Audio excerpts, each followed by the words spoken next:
Welcome to Car Shopping Insider Strategies. I'm your host. I'm known as Deshone the Auto Advisor. If you have 60 to 90 minutes to spend with us, we're going to talk about how you can make sure you're saving thousands on your next car, not just your next car, but every car you get for the rest of your life. I spent 10 years in the auto industry, 5 with Mercedes, 5 with General Motors, and now we do these streams Monday through Thursday. You can catch us at 12 p.m. Eastern time, and you can get your questions answered live. We do rebroadcast this show for those of you who couldn't make it, or if you want to share this with a friend or family, we'll rebroadcast the show throughout the day. But Monday through Thursday, we are live. You can meet us here to get your questions answered. So I welcome everyone. You're going to hear me talk about the sponsor of our show, which is my digital book. It's my new digital book. It's called Cars from Home, 7 Steps to Saving Time, Money, and Avoiding Dealerships. We've gotten hundreds of testimonials and we've gotten lots of reviews on this book. People like you using it to get below market purchases, below market leases, below market new cars, all from home. 99% of your transaction should be from home. That's how you put dealers against each other. That's how you see the whole market. The only reason you should be in a dealership is to test drive your cars, is to have your car appraised if you're going to sell it, and to pick up your car if that dealership doesn't deliver. So we're going to get into some serious Q&A. I see we got a lot of people checking in on TikTok. Good to see you, Cindy, Cowboys, Hoop you 42, EJ Mobile. You guys can feel free to start typing your questions. I have my man Dolan in the background moderating, and he's going to bring in all the questions we get so that we can make sure that everyone gets an answer. All right. So feel free to start typing. We do have a welcome special from my new digital book. It's normally $97, but for 30 minutes, you can get yours for $24. That's 75% off because I want you to have this information and I don't want money to be a barrier to you having this information. So you can get yours for $24.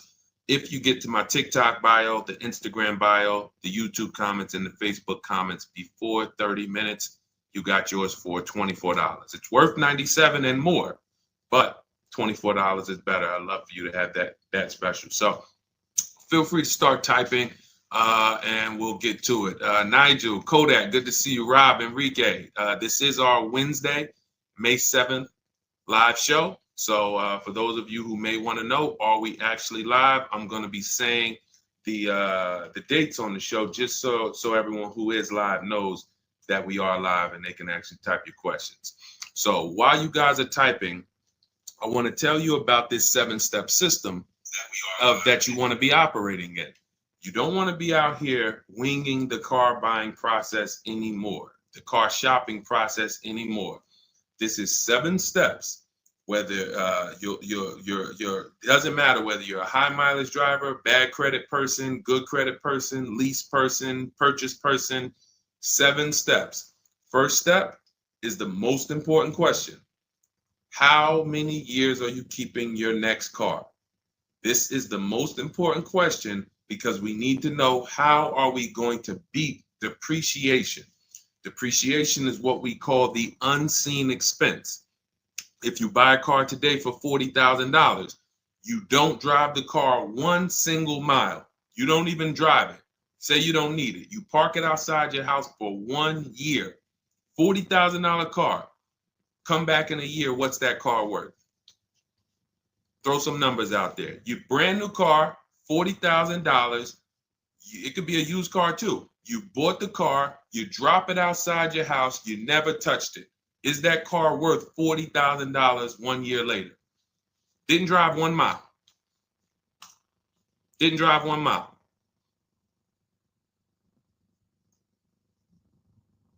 Let's go. Throw some numbers out there. What do you think? What do you think a $40,000 car is worth after 1 year?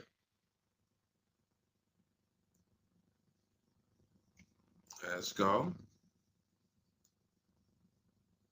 All right. Come on. I know people.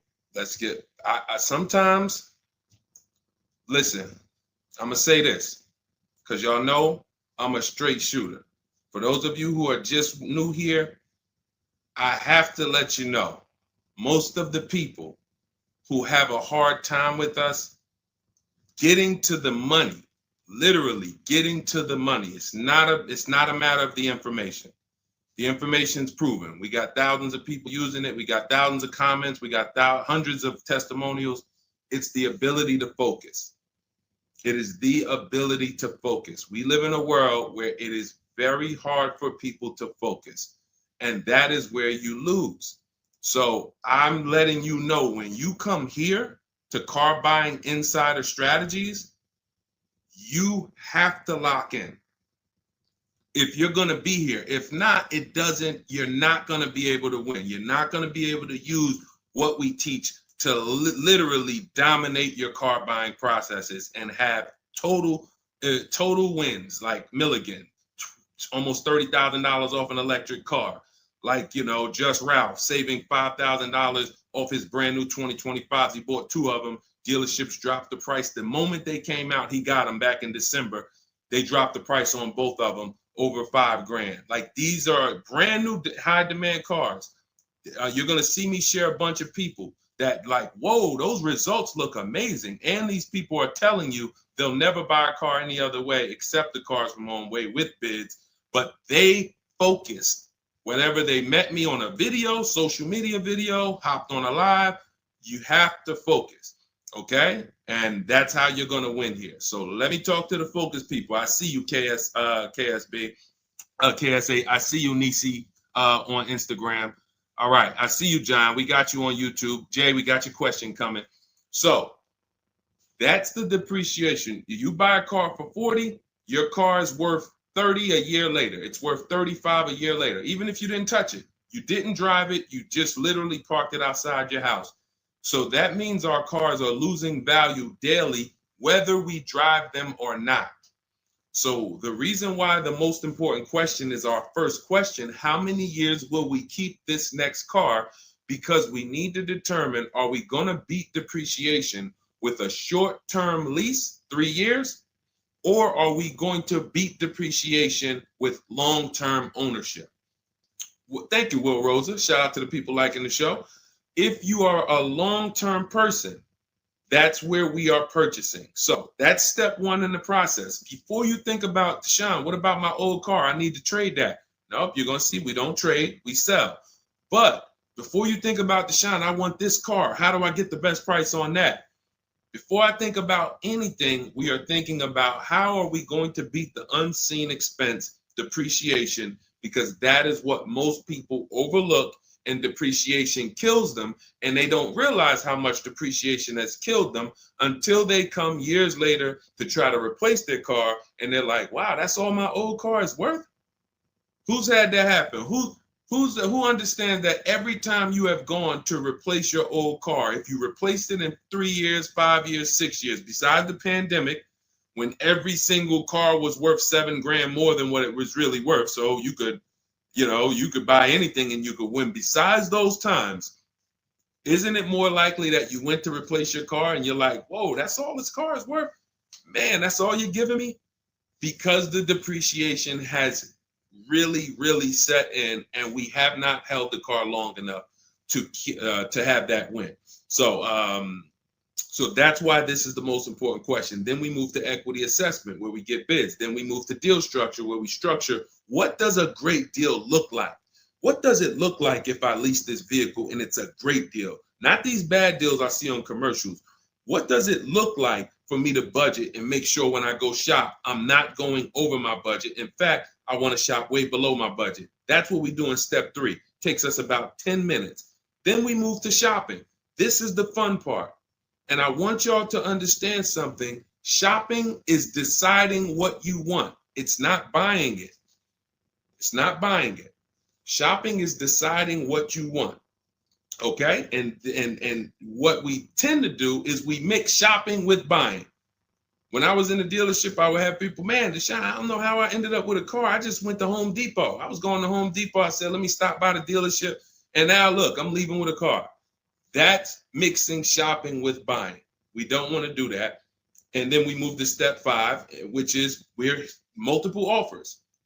Multiple offers. So you're going to hear as you stay on the stream and as you understand what we do in the Cars from Home process and why people are saving so much money and they're so happy enjoying their process is because of those 2 words, multiple offers. It puts you in control. It puts you in the driver's seat. It makes you feel like you are the prize. You're not begging anymore. Who's been in a dealership feeling like, man, why am I begging these people to take my money? Will anyone be honest? Anybody be honest and say, man, anytime you've been in the dealership, have you ever felt like, why am I begging these guys for me to give them $20,000 of my money? $50,000 of my money. So what we're going to do is when you start getting multiple offers, you're going to see, whoa, this thing flips on its head. Now they're coming to me.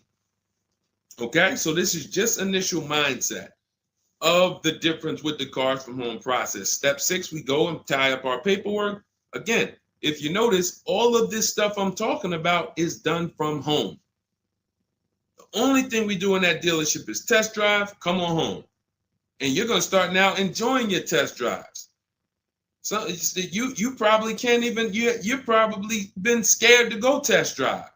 Sean, I'm scared to go test drive. I don't want to, because they're sitting you down. Thank you, Paul. Thank you, Paul Sperling, for being honest. I see you on Facebook. That's where you've been nervous. Man, I don't want to go test drive. I'd rather just, but what you're going to start doing now is enjoying the shopping because you're test driving, going to another dealership, test drive this. Sometimes people go with their families and say, hey, family, good news. We're going to go out this weekend. We're going to test drive a bunch of cars and we're going to decide what the right one is for our family. The kids are happy, wife's happy, husband's happy. Yes, let's do it. Get to the first dealership, test driving the car. All right, what do you think, guys? Oh, it's okay, it's all right, it's nice, we like it. Okay, now the kids think we're going to see 3 vehicles. Next thing you know, Dad's sitting down with the salesman. Hey, we got a great sale, today. It's a 1-day sale. That's a lie. Really? Oh man, what does the sale look like? Oh man, and for those of you know, I'm not the public. I'm an insider, so I'm telling you from being in the dealerships. You get what I mean? Like I respect people who never were car salesmen and they're trying to teach you guys how to get the best deals. God bless their hearts. I'm telling you from inside. So next thing you know, the husband's sitting down talking numbers. Kids are like, hey, Dad, what happened? I thought we were going to, hey, hold on. Daddy's working out a good deal here. Hold on. They got a 1-day sale. Not realizing they've completely taken you off your shopping process, which is your power, deciding what you want. And then once you decide what you want, you have multiple dealers compete while you sit at home. Right where I'm at, right where I'm sitting is where I have made my last probably 5 car deals for myself and my family from right here. Bids. So now that we open it up, we gave you a little mindset of what Cars from Home is about. We got questions coming in. I see Jay on YouTube. I see Robert on TikTok. For those of you who want to know if we're live, we are live. It's our Wednesday, May 7th episode. We're live every Monday through Thursday at noon. But you might be watching a rebroadcast and you might have someone ask the same question that you're going to ask because we do replay the show throughout the day for those who couldn't catch us live. All right. So Dolan, let's start bringing in these questions. I see we got some coming. And Instagram, you guys type your questions. We're live on Facebook, YouTube, Instagram, and TikTok. All right. What do you think about the Flex Car Leasing Company? Let's see. It's Flex Car Leasing. All right. Let's see if we can find out about Flex Car. Live large, spend small. Sounds like a good quality lease. That's literally, listen, I leased my first car, I was 22. I had other friends buying cars. My payment on my Pontiac G6 was $256. It was a $20,000 car. I never had a problem with it because it was always under warranty and my other friends were out there, buying cars they were paying double what I was paying. And again, if you're keeping your car 8 years or longer, forget about leasing. You should be shopping for a below market purchase. If you're not keeping your cars 8 years or longer, below market leases is how we save all the money keep thousands in our bank account, drive incredible cars. So let's take a look. It says Flex Car is the first and only month-to-month car lease because freedom shouldn't come with a contract. Once you flex, you'll never buy a car again. Now, I like this. We're just judging it by what do we get to drive? Here's how you judge leasing, y'all.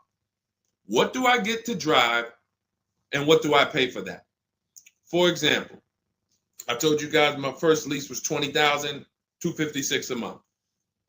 Then I got an Infiniti G25. Our payment was, that was early. That was like 2011.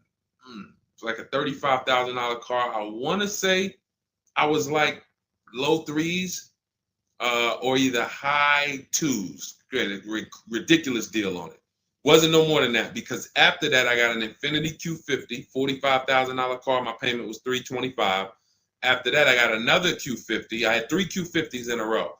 My next payment was $345. My last one was $365.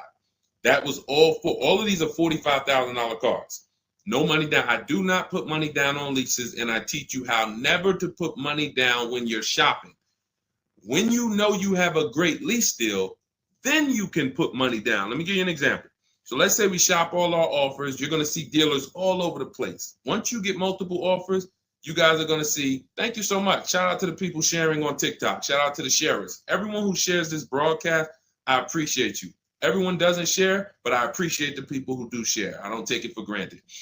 You know, and your friends will be upset if they find out you sent them out. They went out, bought a car, got ripped off, and then you're like, hey, you ever hear that guy, Deshone? No. Oh, yeah, I watch him all the time. Why didn't you share his channel with me? That mess around, you know, the friendship's over. So make sure. So share with your friends. But anyway, so when we consider that leasing is a value play.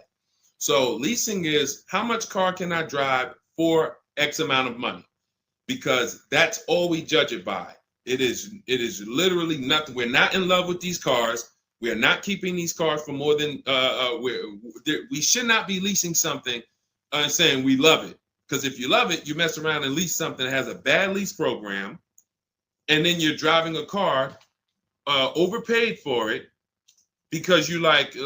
So you know, if somebody says, "Oh man, I really want that Range Rover," and then they shop the offers. Range Rover offers are no good. They're all over 1.5, 1.6, 1.7. For those of you who don't know, we judge leases by dividing the MSRP, the monthly payment we get, no money down.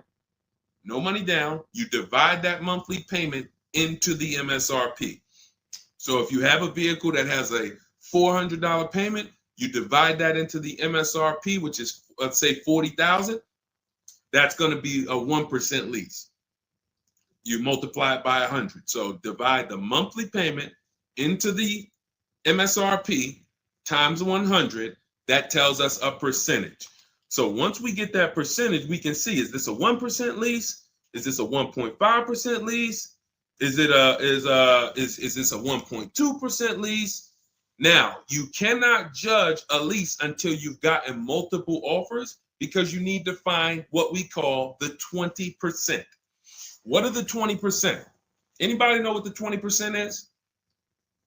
And we're still talking about this Flex Car leasing program because if we can lease cars through Flex Car and they're 1% leases or 1.1 and 1. If you get to drive these expensive cars, but you're only paying 1%, 1.2%, 1.1%, less than 1% of the MSRP on a monthly payment, you don't have to tie up all your money. You got cars under warranty, no problems. This could be a really good thing. Now, I haven't used Flex Car, but I'm just telling you, if you guys explore them, this is what we are judging because this is how we judge leases. Okay, there's nothing else about it. So you divide your monthly payment. You don't have to worry about taxes. Here's why you don't have to worry about taxes. And here's why you also don't have to. We're just talking about leasing. So let's continue to ask questions about used. I don't know if more people are just interested in leasing. Maybe you guys can help me out. Is it that more people are interested in leasing because we get a lot of questions about it? You know, we have systems for pre-owned cars. Shopping deals with getting below market pre-owned cars, getting below market new cars. saving money with our bank bidding war, making banks and credit unions bid for our interest rates, selling cars to get our equity out, bidding. So we have all types of stuff outside of leasing, but I'm going to answer the questions you guys ask. And if Dolan keeps pulling in the questions and most of them are about leasing, then that's what we're going to talk about. Okay? So so here's the reasons why you never have to worry about what about the taxes and fees and what about the selling price? Do I divide the monthly payment into the selling price or the MSRP? Well, you're going to do it on the MSRP. That's that sticker price. I'm going to show you guys an example here on the screen so you can see. This is a sticker, window sticker, and you can see, Dolan, can you snatch that? Thank you so much, Dolan. The total MSRP right here, that's your MSRP. That is what you're dividing your monthly payment into. Now, the MSRP tells us the value of the car in the market. The MSRP tells us the value of the of the car in the market. It does not tell us what they're selling the car to us for and how much they've discounted it. That's reflected in the monthly payment. So you have a $40,000 MSRP. One person, one dealership, an 80% dealer offers us $600 a month for that. Okay, another dealer, 80%, offers us $650 a month for that. No money down. Remember, always shop our lease deals with only first month's payment due at signing. Only first month's payment due at signing. You don't do anything else but first month's payment due at signing. And you tell dealers how you want your lease deals presented to you. You do not let them work you up a random lease deal. Okay, so you get your first month payment and you say, okay, one dealer says $650, $40,000 car. This is an average car. $600. Another dealer says $550. But then here comes this 20% dealer, $425. So now you're looking and saying, whoa, the percentage for the higher dealers is 1.4, 1.45, 1.6, but this lowest dealer is 1.2, 1.1. What's going on here? Same exact car.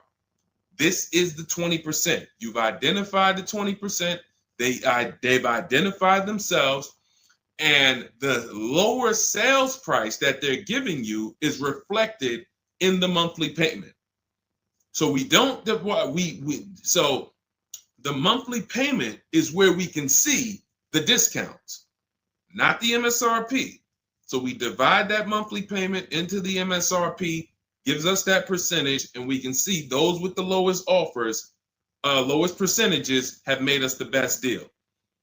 And we always make sure we tell them, put your taxes and fees into the payment. Okay, now I have templates for this. So everything we do is by email. If you guys want to take this and use it, you want to try calling around, just remember this stuff. For those of you who do not want to remember it, you're like, Deshone, give me the blueprint, give me the step-by-step. We have everything in my digital book, Cars from Home, 7 Steps to Saving Time, Money, and Avoiding Dealership. I wrote the templates out. You just fill them in, blast them out. We show you something we call the 25-to-5 strategy, where you connect with 25 dealers in 20 minutes, and your goal will be to get 5 offers. So as our welcome offer, you can get your copy for 75% off, normally $97. But if you head to my TikTok bio, you won't leave the show, Instagram bio, YouTube comments, or the Facebook comments, you can get yours for $24, which is going to be 75% off. It's a digital book. You'll have it by the end of the stream. Okay? But this is very important. When we're judging lease deals, whether it's through FlexPay, whether it's through an individual dealership, it does not matter. We are judging them based on value. And the lower percentage I'm paying to drive X amount of car, the better value that we're getting. Okay? That makes sense? Type dollar signs if that makes sense. If anybody needs me to go deeper on that, we can certainly go deeper. Okay? I just had to, there's somebody named Pop. We blocked him on TikTok. He said, talk too much drama to drive a car. He never say that with a house. And if he would, he's totally ignorant. And here's the thing. We have been taught by the auto industry, a multi-billion-dollar industry, that we know as the public takes advantage of people and rips them off. As an industry, not every dealer, but as an industry, they take advantage. They do not get sued. We have people who are driving the same cars, paying $200 more, same exact car. No one is getting lawsuits. You're ripping us off because you've taught us that we should be able to come into the dealership, make a $30,000 transaction on the low side. The average car price is probably 40, 45 grand. They've taught us that they've taught us we should be able to make that decision in 1 hour with no real competition and no real information. So when we talk about strategy and the way we save money, when you look at somebody like a Marie, hey, just wanted to reach out and say thank you. I love these emails, by the way. Those of you who have my book, who are using it, please continue to send me these types of emails. Marie said, just wanted to reach out and thank you. Using the guide, I saved over $13,000 off MSRP, got my payment to be hundreds lower per month and maintenance included with no money down. Just wanted to say thank you. 2025 GLC 300 coupe, fully loaded. Now, some of you have this exact same car, or you know someone with it. You know someone with it. And they probably went out, got it traditionally in 2 hours, did very little shopping because they wanted this car. But Marie used the cars from home process, got my book, $24. Hopefully she got it at the welcome offer for $24. And that $24 investment saved her $13,000 off this new car. $13,000. We are not here on Wednesday, May 7th, to talk about hundreds of dollars. And these are the people who would be warning you guys to say, hey, you better have a process. And if you don't, that's okay. You don't need a process. Just know you're overpaying. And just understand that the car business has mastered sending you down the road in your car and you overpaid and you're smiling. It's a very, very powerful business, multi-billion-dollar machine where you could send hundreds of people down the road smiling and they literally overpay. You just made $5 grand on them, $8 grand on them, 10 grand on them. That, you know, there's a saying in the car business, the happiest customers are the ones you make the most money on. That is a saying. So the happiest customers, the ones that are no, hey, listen, you got to do better, man. Hey, man, I'm still not happy because you still don't feel like you got a good deal. Those are the people that you make the least money on. Still making money on them because they're not comparatively shopping. But the ones who, oh, Joe, you were great. You made this so easy. Go see Joe, everybody. Meanwhile, Joe's making 8, 10 grand on you every single time. So appreciate the people who value having a process for the most expensive purchase some of them are going to make. We're not buying homes like we used to. So some people, cars are going to be the most expensive purchase that you make. So I appreciate the people who value how serious that process is. All right, Dolan, let's keep them going. Next question. We got a lot more coming in. Lady V, how are you? What are the major updates for the car buying strategy? Oh, are you in Cars from Home? I announced Lady V, let me know, because it sounds like you're talking about a post I made to our private group. Actually, if you check Leasing Like a Boss, what we just did is we turned our 25 to 5 shopping process, which was you. By the way, guys, this is somebody, we have 2,300 people in our inner circle who use the Cars from Home strategy. They don't like reading, not all of them. They prefer videos and coaching. We have coaching calls first and third Wednesday. We got one this afternoon. But what she's asking, I announced that we were upgrading again our process because we made it even shorter. And guys, we're getting cars in 45 minutes. We're getting lease deals in 45 minutes over a 3-day period, 45, 60 minutes. Literally, we are having people bid in a process that used to take us, even our people who are good. Like you look at somebody like Rosalie. Rosalie, some of you know if you've been on the stream, I continue to celebrate her. She got 3 cars.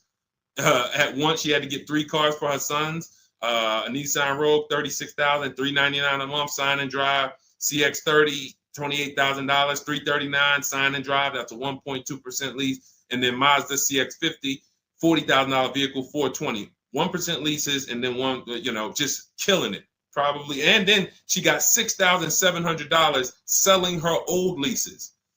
She sold 2 leases because in step 2 of our process, we teach you how to sell not just your cars that you own or that you finance. Who didn't know you could sell a lease? Type me.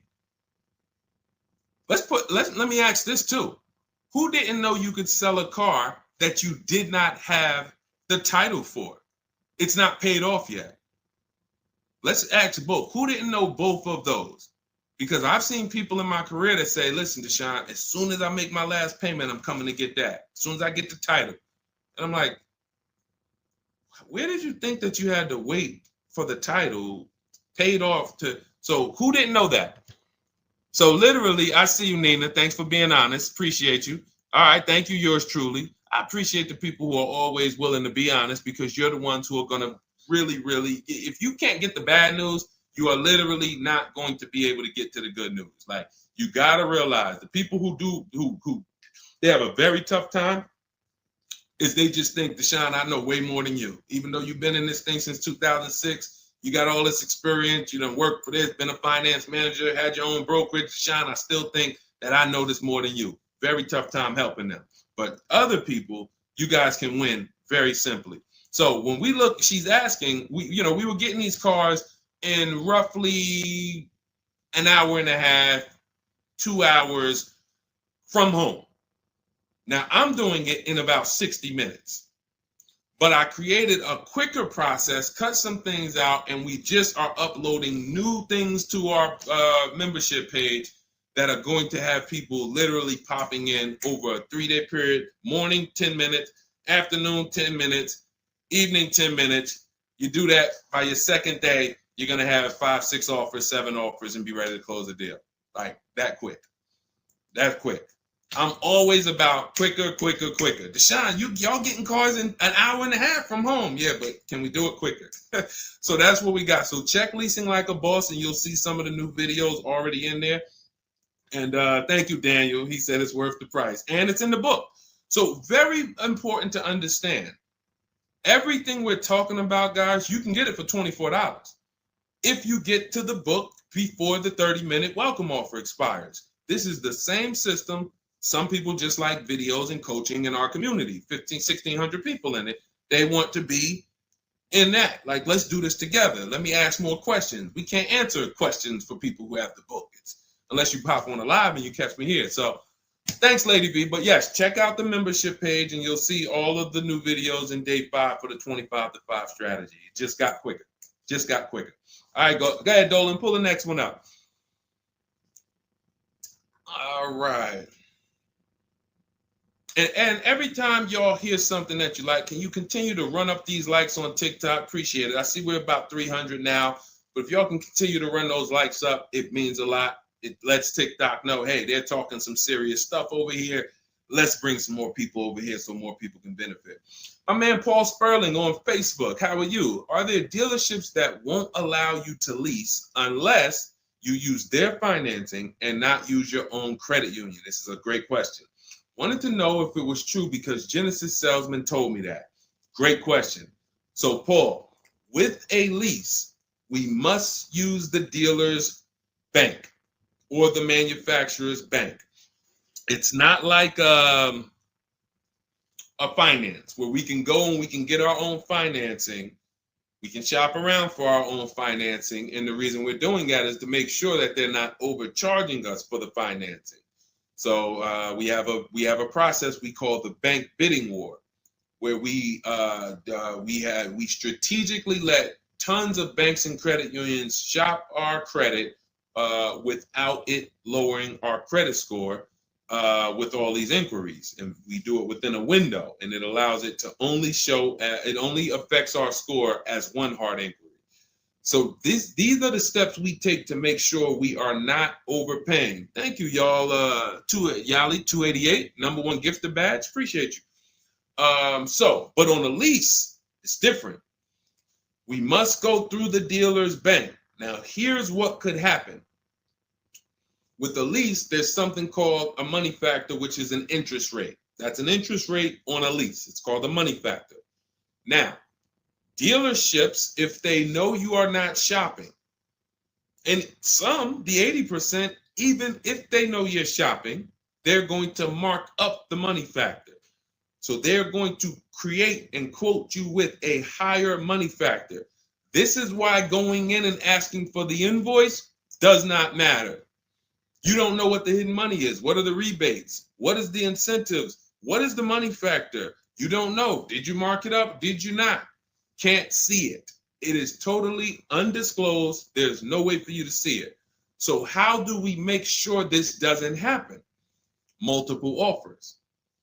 Because when we know you're shopping now, and again, you're going to see as you guys get multiple offers, sometimes it's not going to matter. You're still going to see offers that are extremely high. And you're like, these guys are still quoting us high, even though they know we're shopping. Correct. Because this is what they sell their cars for. And they will sell this car to someone else for the higher price who does not have strategies before they discount it to sell it to you. They would much rather say, Mr. Customer, that's my best deal. I'm sorry if it's not in your budget, but that is my best deal. They're not lying because they're going to sell that car to someone else who does not have strategy, who will gladly pay it. But once you begin to shop around, you're going to see, like I have a market report up. Can you snatch that question down for 1 second, Dolan? There's a market report up here on the screen for an Infiniti QX60 Lux. It's a $61,000 vehicle. Now we can see so far, and this was literally when we got 4 offers. Now what you're going to be getting is at least 5 to 7, and then you make your decision. Only vehicles that are very scarce, you're going to see less than 4 offers, or less than 5 offers. And then at which point, we usually make a decision on, do we want this vehicle or do we want to hold off and maybe check back next month, because we need competition. But in most cases, you're going to see plenty of offers come through, 5 offers, 7 offers. This is how most market reports look that we prepare. We prepare these for people, and this is what we teach you to do for yourself. So as you can see, $61,000 vehicle. One deal is at $873. Sign and drive, no money down. One dealer is at $889. But then we have 2 dealers that have come in at $680 and $685. $200 apart. So now there are people in these other dealers that are at $800, almost $900 a month, negotiating. Come on, man, can you get me down under 8? You see how that's a losing battle? They're at $889, right? They know we're shopping, because when we shop, you always want to let dealers know. I'm speaking to a couple dealers. You catch more flies with honey than with what is the saying? Vinegar. So be nice, be friendly. All the scripts we have, you use our scripts. We have thousands of people using our scripts from our book and from our Shop with Deshone coaching program. And they're nice. They're friendly. They're not like aggressive. They're firm. But when you're talking to dealers, just be, hey, I'm shopping around. Hey, and you're still going to see, that's my best price, $800. That's how you know. Don't get emotional. This is the 80% Deshone told us about.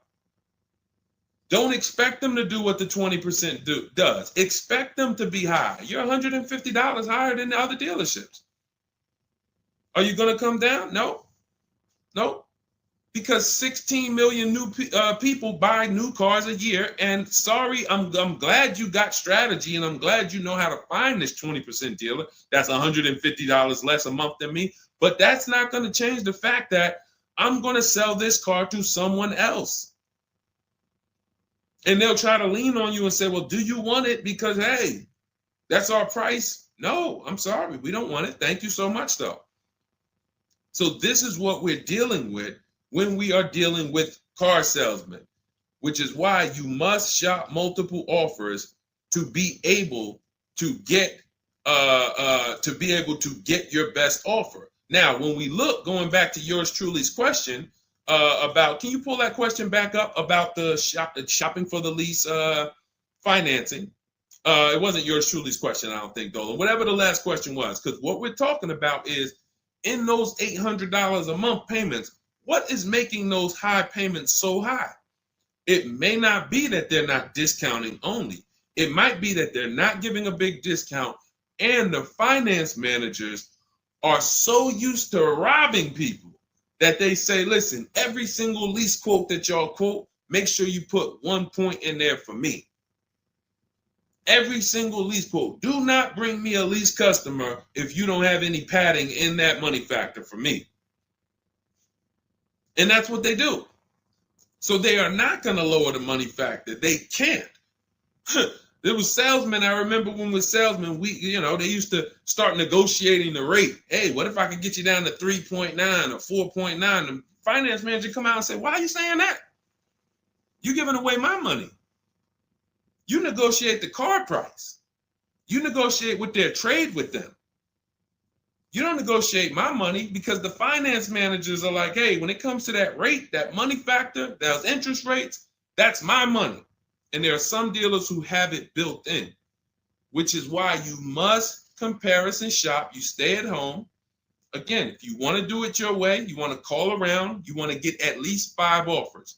Using our way, we'll show you how to get 5 offers, contact 25 dealers in 20 minutes, and then literally in minutes, you got offers coming into your inbox. But whether you're doing it our way or whether you're doing it your way, stop doing it their way. Their way is just come on in, think you can negotiate back and forth, and then once you hear a number that you feel like it sounds good, that's when you take it. Losing battle. Okay? Let's go, Dolan. Pull up the next one. All right, I see we got a lot of questions. We got Nina. For those of you who don't know, we are absolutely live. This is our Wednesday, May 7th live. We're live every Monday through Thursday at 12 noon, so you can meet us here. If you couldn't catch the whole stream, we will rebroadcast this show throughout the day, so you can have your friends, family watch it, or you can catch up on some of the things you missed. We'll replay all through the rest of the day. And on the weekends, we take all the shows from the week and we rebroadcast them out, so everyone can catch up on things throughout the weekend. All right. And most times you're going to hear someone ask the same question you were going to ask. All right. When getting quotes for your Adrian on Facebook, when getting quotes for your car for trade, who all should you get quotes from? This is a great question, Adrian. 6 companies right now. 6 companies. And we could throw a 7th in because Rosalie sold hers to We Buy Any Car. So this is step 2, guys. This is called the equity assessment, because we don't trade. Trade is a curse word here. The only people who have to trade using our system are people who've buried themselves in negative equity, and now we're working a transaction to get them out of it. They can't pay the difference, so they have to trade their car into whoever wins the bid. And but those are the only times we use that curse word, trade.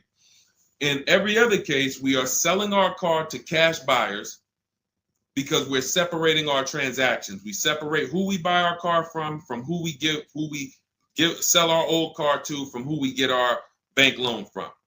Some of you, and be honest, have you given the dealership your trade-in, got a loan from them, and got a car from them? All 3 in 1. Have you done that? I bought a car from a dealership, got my loan from them, and I gave them my old car. 3 transactions in 1. Impossible to have 1 there. Again, take the bad news first so that we can get you to the good news. You cannot win giving a dealership 3 transactions in 1. Okay? Each one of these should be bid out while you're at home so that you know I've maximized everything. Okay? So 6 companies we're getting bids from: CarMax, Carvana, Driveway, Kelly's Blue Book, but not the regular Kelly's Blue Book, Instant Cash Offer. Kelly's Blue Book Instant Cash Offer, where they connect you with a local dealership that gives you a cash offer. Auto Nation, cash offer. Car Gurus, cash offer. All three of them connect you with a local dealership to get a cash offer. Now, when you throw in We Buy Any Car, or maybe a local cash buying company that you might see commercials with, hey, we want to buy any car, we'll buy your car. All of them.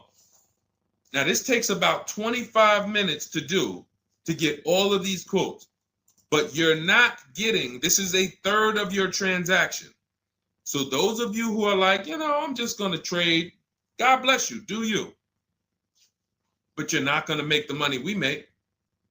You're not going to make the money Rosalie made. Sold 2 leases, put $6,700 in her pocket at the end of the lease. And what many of you, do I still have Melissa's test?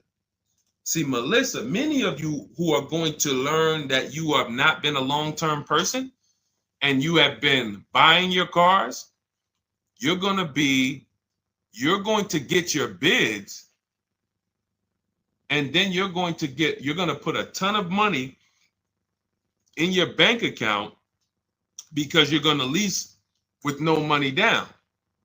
And once you lease with no money down, I don't think I have it up. I think it was from last year. And because we're just showing all 2025s and 20. Yeah, that's all we're showing right now is, recent people, But some of these, Dolan, I'm going to go back and grab because some of them were unique in that when you see you've been somebody who's been taking loans out and you're like, Deshone, every time I buy a car, I take loans out 5-6 years. I go trade the car in after like 4 years, or maybe I pay them off and then I go and trade them in.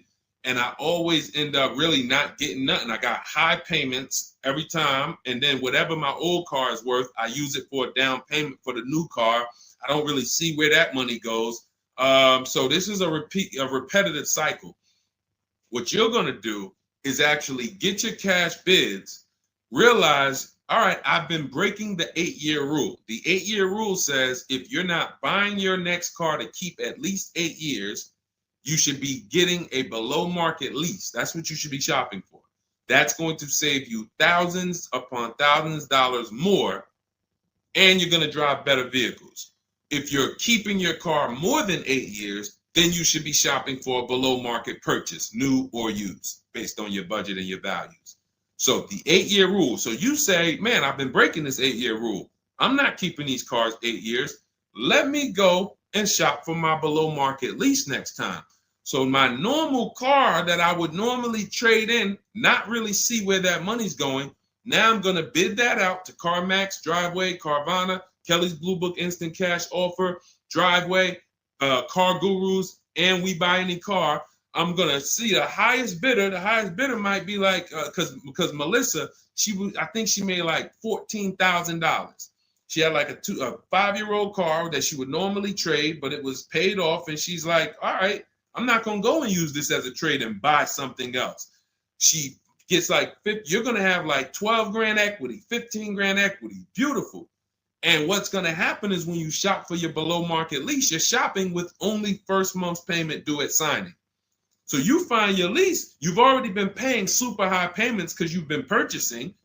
Now you're like, whoa, I could drive this new car and it's $200 less than what I've been paying. I don't got to put no money down on this thing. You pull out of there with a super low payment new car, and you got a $12,000, $15,000 check going in your bank account. Got my car, and now I can see where my equity is going. It ain't going to you, dealership. It ain't going in that car. It's going in my bank. And this is, that's one of the most beautiful things I love to see. And it only happens for people who have been, unfortunately, programmed and brainwashed to buy cars. They don't keep them 8 years. And then when they come to the revelation, now it's like, boom, equity goes in the bank. I'm driving new cars for cents on the dollar. Beautiful. All right. And that's why you do the equity assessment before you shop. Step one, we decide how our 8-year rule. Are we buying to keep more than 8 years or less than 8 years? That's when we know, lease or purchase. Then step two, equity assessment. Let me see what my current car is worth. My current lease is worth. Can I make any money on it? Am I upside down? That's what we do at step 2. Okay, so once you guys really follow this process, your whole car buying is going to change. You'll be moving just like everybody else is moving. Just like Brian got his first lease. First lease using our system. He said, just finalized my first ever lease using your system. 2025 HRV Sport, all-wheel drive, $30,500 MSRP for $395 a month.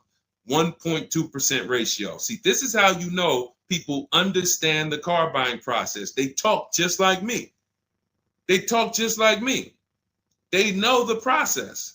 They didn't have to go to school for this. They just followed the steps, and I walked them through how to judge the deal. 1.2% deal, 12,000 miles a year, 36 months, no money down. His initial quote from this dealer was $434. In my book and in our Shop with Deshone system, we have calculators we invented. We have 6 proprietary calculators. Can't find them anywhere on Google. They're ours. We created them. He used our calculator. We put all our offers into the calculator. It tells us what to counter. So he counter offered online or by email. His last offer was $395. They went from $434 to $395. That's how it goes. And he probably had 5 or 6 or 7 other offers that was $150 a month higher. That's how it goes. All right. That's where you want to be. All right. That makes sense. Did everybody grab that? Type $ if you follow me. Who's following? Type $. Okay. I never want to go to the next subject before I make sure. All right. Did you grasp that? Did you? All right. Thank you. I see you, DJ and Nice. My man, good to see you checking in. Hart, you have that's your username, Hart. So yours truly. Thank you so much. Good to see you. All right. I see you, HD1 1225. Good to see you. All right, perfect. All right, Dolan, let's go to the next question. All right, feel free to keep talking. I know we got a bunch, so I'm not even gonna say it. Let's just try to get through what we got so far. Should there be a set length of financing depending on the year of the car? Great question. So we have something we created called the Rule of 72 and the 10th birthday. This is, all right, there's something we call the repo recipe. So when I was in Mercedes, this happened more often with Mercedes. People, 4 expenses that we need to take into account when we're financing a car. 4 expenses. The cost to acquire the car, and most people are taking a loan. So it's the cost to acquire. Then you have the cost to repair it. Well, let's say this. You got your insurance. You have your maintenance. And on some cars, maintenance does become serious. On a Mercedes, your oil change is $200. Your brake fluid change and your service B is $400 to $500. So there are cars that we have to take into account the maintenance being serious. Then we have gas. So even if you have a car that maintenance is low, you still have gas. So let's just wrap those 2 together. And the 4th expense is what really, really hurts people when they have something that breaks. And when we have something that breaks, what we typically don't want is a car payment. We don't want all of those expenses on top of things breaking. So what we really want to do, and this is a measure of when you're buying too much car for your real budget. If you can't buy a car and you afford it and can get, most of the loan is under warranty. So most of the loan that you have the car is under warranty. If you got a 5-year loan and you got 2 years without a warranty, okay, cool. You got a 6-year loan, you got 3 years without a warranty, okay.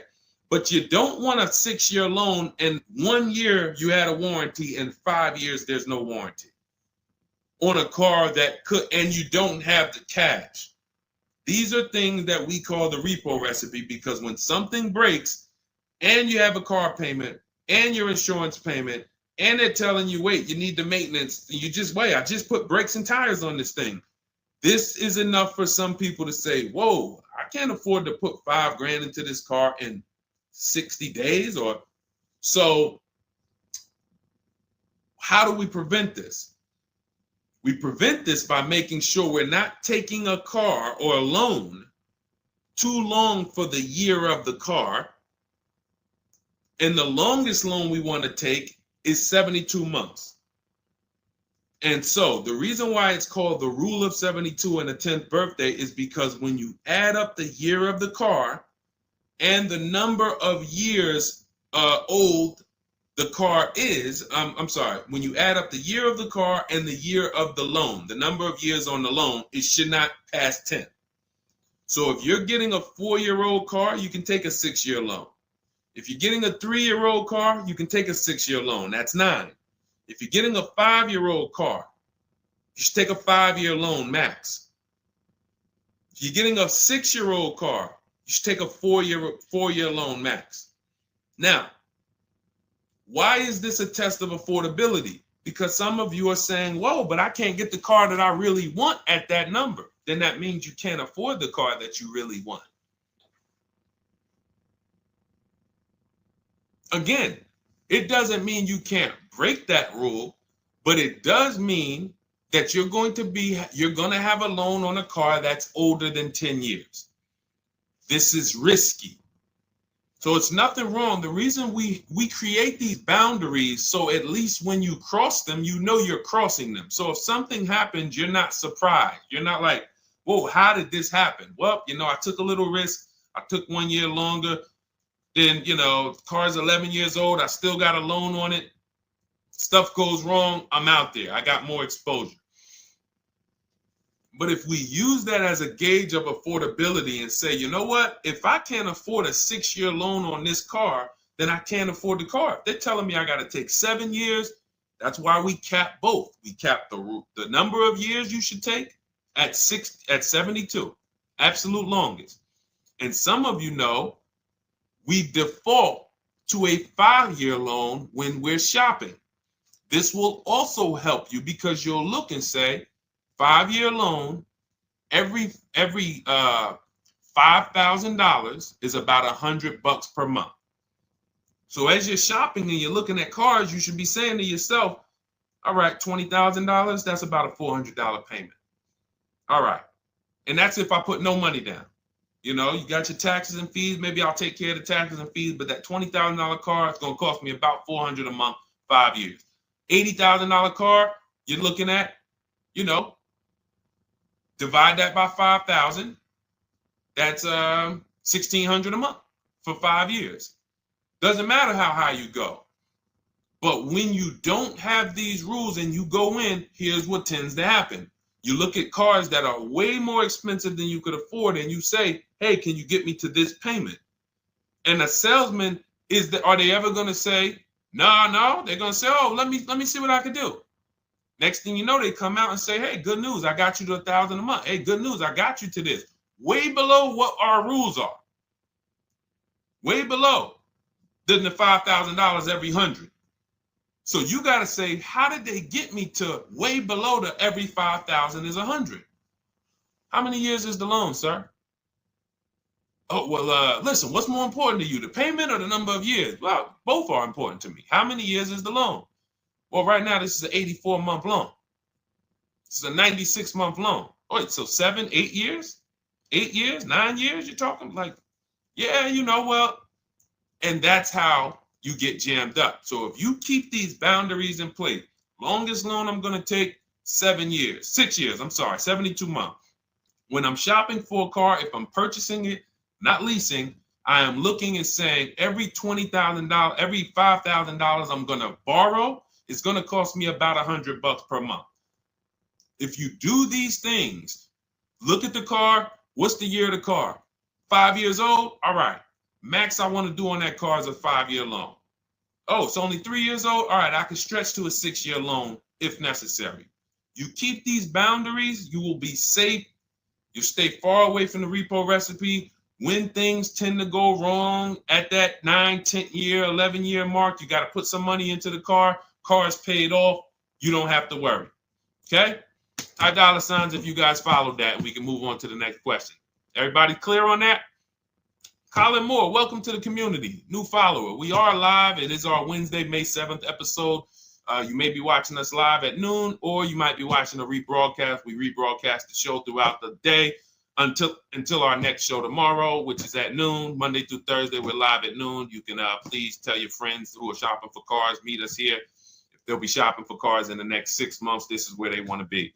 And they really don't want to wait. I mean, I'm trying to get people to stop waiting till they need a car to go and start learning this stuff. You want to be in the market 90 days before you need a car. We've been programmed again to wait until, and it's probably the anxiety. I put it off to the very end. We've just been programmed to wait until the very end, and then we go in and now we have desperate vibes. We're like, oh, I got to take anything I can get. We really want to be strategizing our car purchase early in the market, able to say no to offers very early. This is power, where you can say no. You can email. We have dates that we give the dealerships of, hey, this is when I could buy a car. I could buy it today, but I don't need it for, 2 months, 3 months. That really puts us in a position of power because everyone they're dealing with is desperate, walking in saying, I need a car today. Oh, I hear these cars are hard to get. All of this wrong, desperate energy that's going to make them pay more. That's what they want to sell. We come with, no, we can make a deal today, but we don't have to make a deal today. And when we come like that, it really positions us to, next month, the car salesman will be like, man, I ain't sold a car in 4 days. Oh man, let me call Kevin Gilder. Hey, Mr. Gilder, are you still in the market? Yeah, I'm still here. I told you I got until I got a couple months. Oh, cool, man. Listen, I think I could get that offer you made last month. We couldn't do it last month, but we were super busy. Everybody was in here, man. We charging them all of this money, but right now we're pretty desperate, and I would like to take your offer to my manager. Sure, definitely. That's obviously not what they say, but that's what they're thinking. So you want to be positioned for that. If you shop every single time in an emergency, you're not going to be able to be positioned for that. Okay? We don't want to be in the habit of emergency shopping. Not here.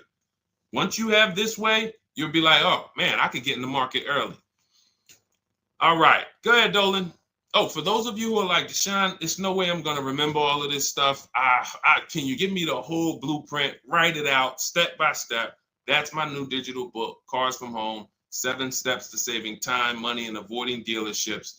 And it's 7 steps, whether you are purchasing, whether you're leasing. We get below market leases. You're going to get below market leases, below market new cars, below market used cars, below market financing, because you're going to have banks and dealers bidding for your financing. If you're a high mileage driver, there's 3 different strategies for exactly how you need to be moving as a high mileage driver. If you have negative equity, there are 2 strategies in there to help you move from negative equity to your next purchase. This is all in 7 steps. Very simple to follow. So you can get your copy. It's normally $97, but you can get your copy. Part of our welcome offer, 30 minutes only. If you visited already and that timer started, once 30 minutes goes to 0, it is now $97, which is worth every penny. But I'd rather you get the welcome offer. So go grab it. TikTok bio, Instagram bio, Facebook comments, YouTube comments. Click those links. Go grab your book and come on back to the stream. Make sure after you get the book, you screenshot the thank you page because it has my support team's email. Sometimes you're typing fast, type your email wrong. You don't see that book in 10 minutes, just send an email to my support team. They'll get you your book right away. All right, go grab it before the 30 minutes is up. Go ahead, Dolan, shoot the next one. You don't want to have your own financing all the time, pure knowledge. Sometimes dealers have 12, 13 banks sometimes. Sometimes they can beat what you get on the outside. The key is creating a competition. Thinking about a 2025 Land Cruiser for $62,000, $5K down, any advice? How do we know that's a good deal? How do we know that's a good deal, everyone? Now, mind you, that's how a lot of people approach the car purchase. I'm thinking of this car, all right, I'm looking for, I got 10 grand down. What we haven't, so here's what you discussed in this statement. I'm gonna read this question again, and you're gonna see 2 pillars that unfortunately we're combining. Thinking about a 2025 Land Cruiser. So now in my mind for 62K. Now, this is a new car.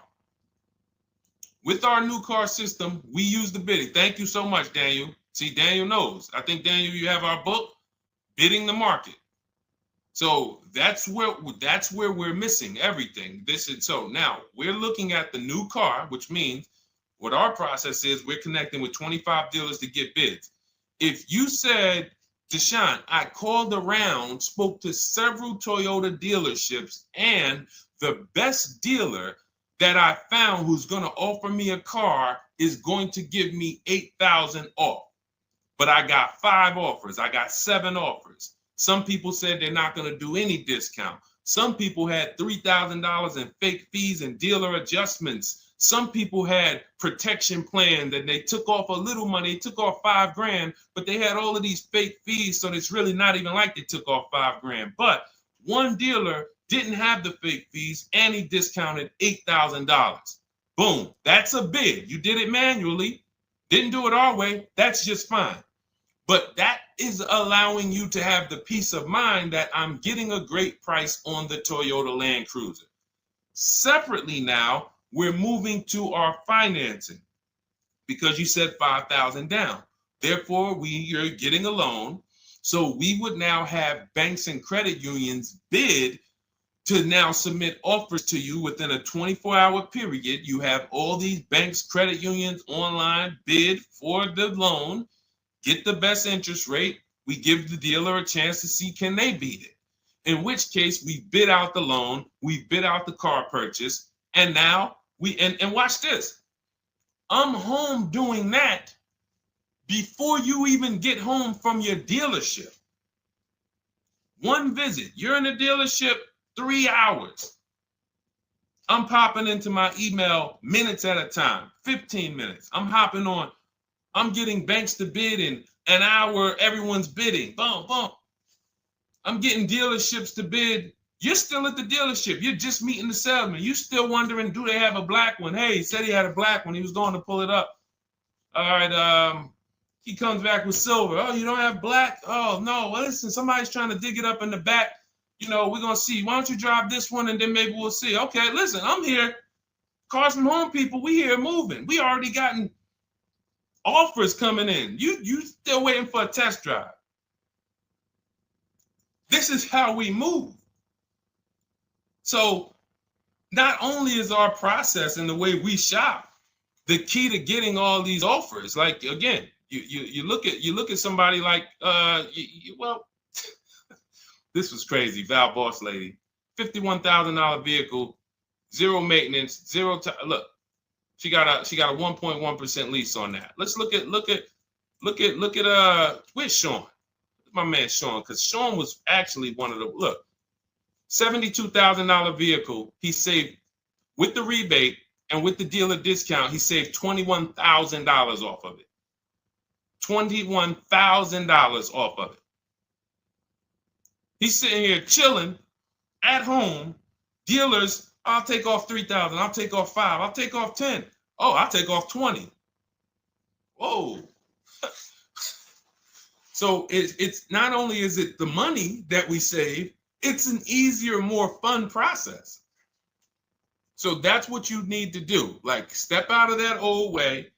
Understand that I need to get multiple offers for the Toyota, and I need to get multiple offers for my financing, and I do that right here from home, where nobody can come into my house and say, hey, get into the dealer here. What are you doing there trying to shop from home? We see you. You're not going to break our programming on you. You better get up right now and walk into this dealership so we can charge you more. Who's going to do that? While you in your living room, while you at work? Dealers bidding while you're at work. Never been to a dealership. It's freedom. Multiple offers. Yes, Lady V. That's my 2 favorite words. I swear, if I didn't wear unlearn, relearn, I'd be walking around with a shirt that said multiple offers. All right, let's go, Dolan. Shoot the next one up. We got time for a few more. Let's go. A few more questions.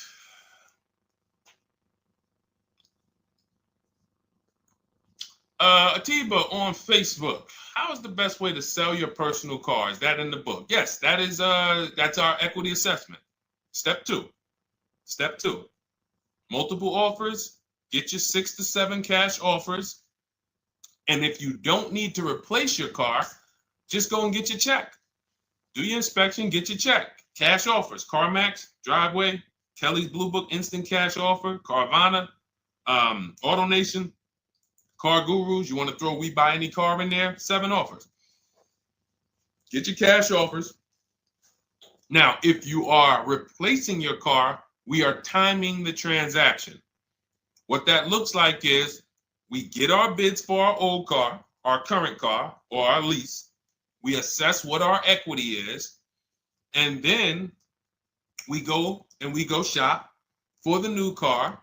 And once we find the best offer for the new car, we then go in. We'll give the dealer a chance to match it, but they usually can't. Hey, I'm selling my car to We Buy Any Car. You know, they're giving me this. Can you beat it? No, that sounds crazy. I can't beat that, because they're not going to win 2 bids. They're not going to beat all of the new car dealers or the used car dealers to sell you a car. And then they can also beat all the used car cash buyers to buy your old car. They'll be out of business. So you go pick up your new car, drop off your old car, or go drop off your old car, get your check, drive over, pick up your new car. Maximize both transactions. It's a beautiful thing. That is the way it's done with us most of the time. Very rarely is the dealer we're picking up our car from the same one who's buying our old car. Very rarely. But yes, absolutely, that's in the book. All right, let's keep it going. Dolan, next one.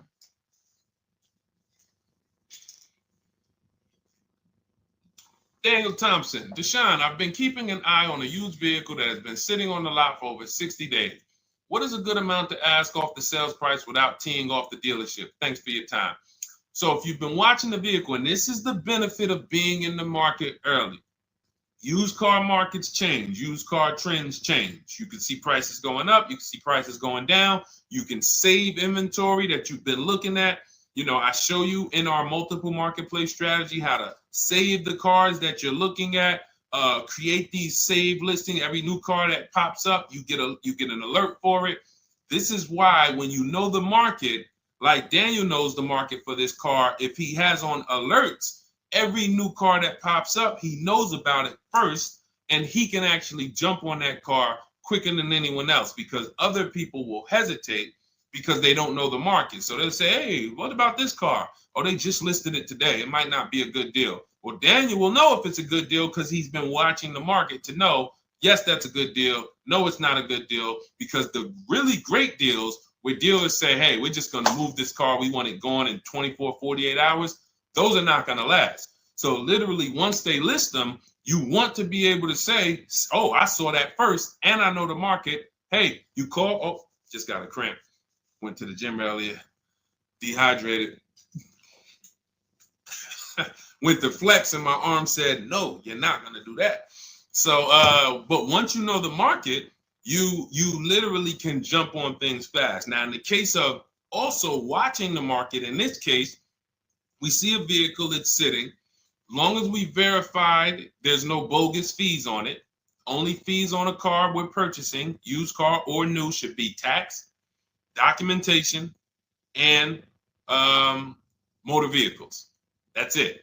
Tax, documentation, motor vehicles. In some cases, in certain states, you may see smog or something. Should be very small. Very, very small. Shouldn't be anything else for $300, $400, $500, $600. Tax, motor vehicles, documentation fee. Those are all legit fees. Everything else is a made-up fee to try to make money. Now, there might be some value in some of the things. We have a service plan that we added that we selling on all our cars. Okay, but we got to compare that to the dealers who don't have that stuff. So what you want to do is look at the low side of the market, the way we teach. So if you're looking at the low side of the market, Daniel, for example, and you see, all right, all the low prices are 21 to 22. The cars go up to 24, 25, 26. I see some up there for 27. Okay, but the low side of the market is 21, 22. And this is how we watch the used car market, because we want to watch the low side. Now, the low side is going to be where the worst cars are. What do I mean by that? frame damage, salvage title. If you don't see a couple cars and you pull a Carfax and it says salvage or it says frame damage or it says 2 accident, you're not looking at the low side of the market. You're looking at the regular retail market, the regular middle of the market, the average prices. Because if you're shopping the low side and you're like, okay, between 21 and 22 is where the lower prices are, you're going to see some, oh man, look at these pictures. Now, car's all scratched up. Oh man, okay, man, this thing had 2 accidents. Oh man, this thing's salvaged. But then you pops up and you see one for 22. You pull a Carfax. Carfax looks good. Maintenance looks good. Boom. Oh, now you know. So Daniel, if you know the low side of the market, now you're trying to see maybe this car has been there. It's $2,000 more than the low side of the market, but maybe they're getting desperate. So you make an offer that's right where the low side of the market is. So let's say the low side of the market is 21, 22. This car is listed for 24, but you know this thing been there for 2 months. You make an offer of 21. They might say, hey, listen, no way we can do that. Most we can do is 22. In which case, you won. That's why you want to know where the low side of the market is. Because if they accept the offer and then your offer was too high, then you regret it. So if it's 24, it's been sitting there, you offer them 23, 22.5, they say, yes, we'll take it. Then it's like, man, was that the low side of the market? No, the low side of the market was 21 to 22. So let me offer 21, see if they'll bite. And if I land at 22, then I'm happy anyway. If I offer 21 and they say, look, no way we could do that. We could do 22.5. That's the lowest. We can blow this car out, and you won anyway. This is why knowing the market, this is all we teach. Whether you're in Shop with Deshone or a video checklist, or whether and watch this. The thing about our process is every time you use it, it gets quicker. So the longest it's ever going to take you to get a car using Cars from Home is the first deal. Second time you coming through and you're like, okay, I know what to do now. I know where to go now. Yeah, I remember this from my last time. I remember this. That's why Rosalie got her QX60 last year. And then she got 3 cars at once. Because she's like, I got mine. Now I just got to rinse and repeat 3 times for my sons. So that's what you need. That's where you base your offer on those things, Daniel. All right? All right, great job. All right. All right, it's go ahead, Dolan threw up one more. All right, I'm trying to see. I'm looking at time and I'm like, all right, let's go. All right. Is it true that finance bank will require a certain amount down to get you approved? Absolutely not.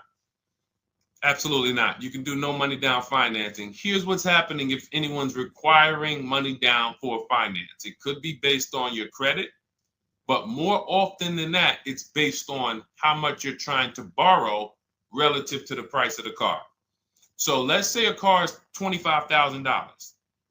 Now, this is how the ability to shop affects your deal in the long run. Because if you overpay, the bank is not going to tell you. It's not their job to say, yo, you're overpaying for this car. But here's what happens. Let's say a car that is a good deal would come in around $25,000. Good deal, good value. Now, you don't know what you're doing. You go in, you pay, you get a car, you're like, okay, man, I'm looking at this car, man, it's about $28,000. It's about $28,000. I love it. It's a nice car. Now, you're not looking at the market to see what the low side of the market is. You go in, and you could do this with a new car too. Tons of people did this during the pandemic. Went in, paid over sticker, 5-10 grand. Normally, the bank would not have approved those, but the banks were in cahoots with the dealerships because there's something called a loan to value ratio, which is why the banks are getting hurt right now because they approved deals on cars that they knew were worth 35, but they were approving loans for 50. Because dealers decided we want to sell this $35,000 car for $42,000. So once our client needs the loan with everything, and they might have a little negative equity, we need y'all to loan them $50,000 on a $35,000 car, and the banks did it, which is why they're falling apart right now, and they're going to continue to collapse. So when you look and say, whoa, if that's the case, how does the bank protect themselves? It should be loan to value ratios, which means this car that you're telling us you bought it for 28, your taxes and everything are, let's say they slapped on some fake fees on you and you're up there like, all right, man, I thought the car was 28. But when it's all said and done, I paid like 34 for it. Now you leave with that car for 34. The bank looks and says, well, you're trying to get it for 34. The bank looks and says, whoa, the book value on this car is only 23.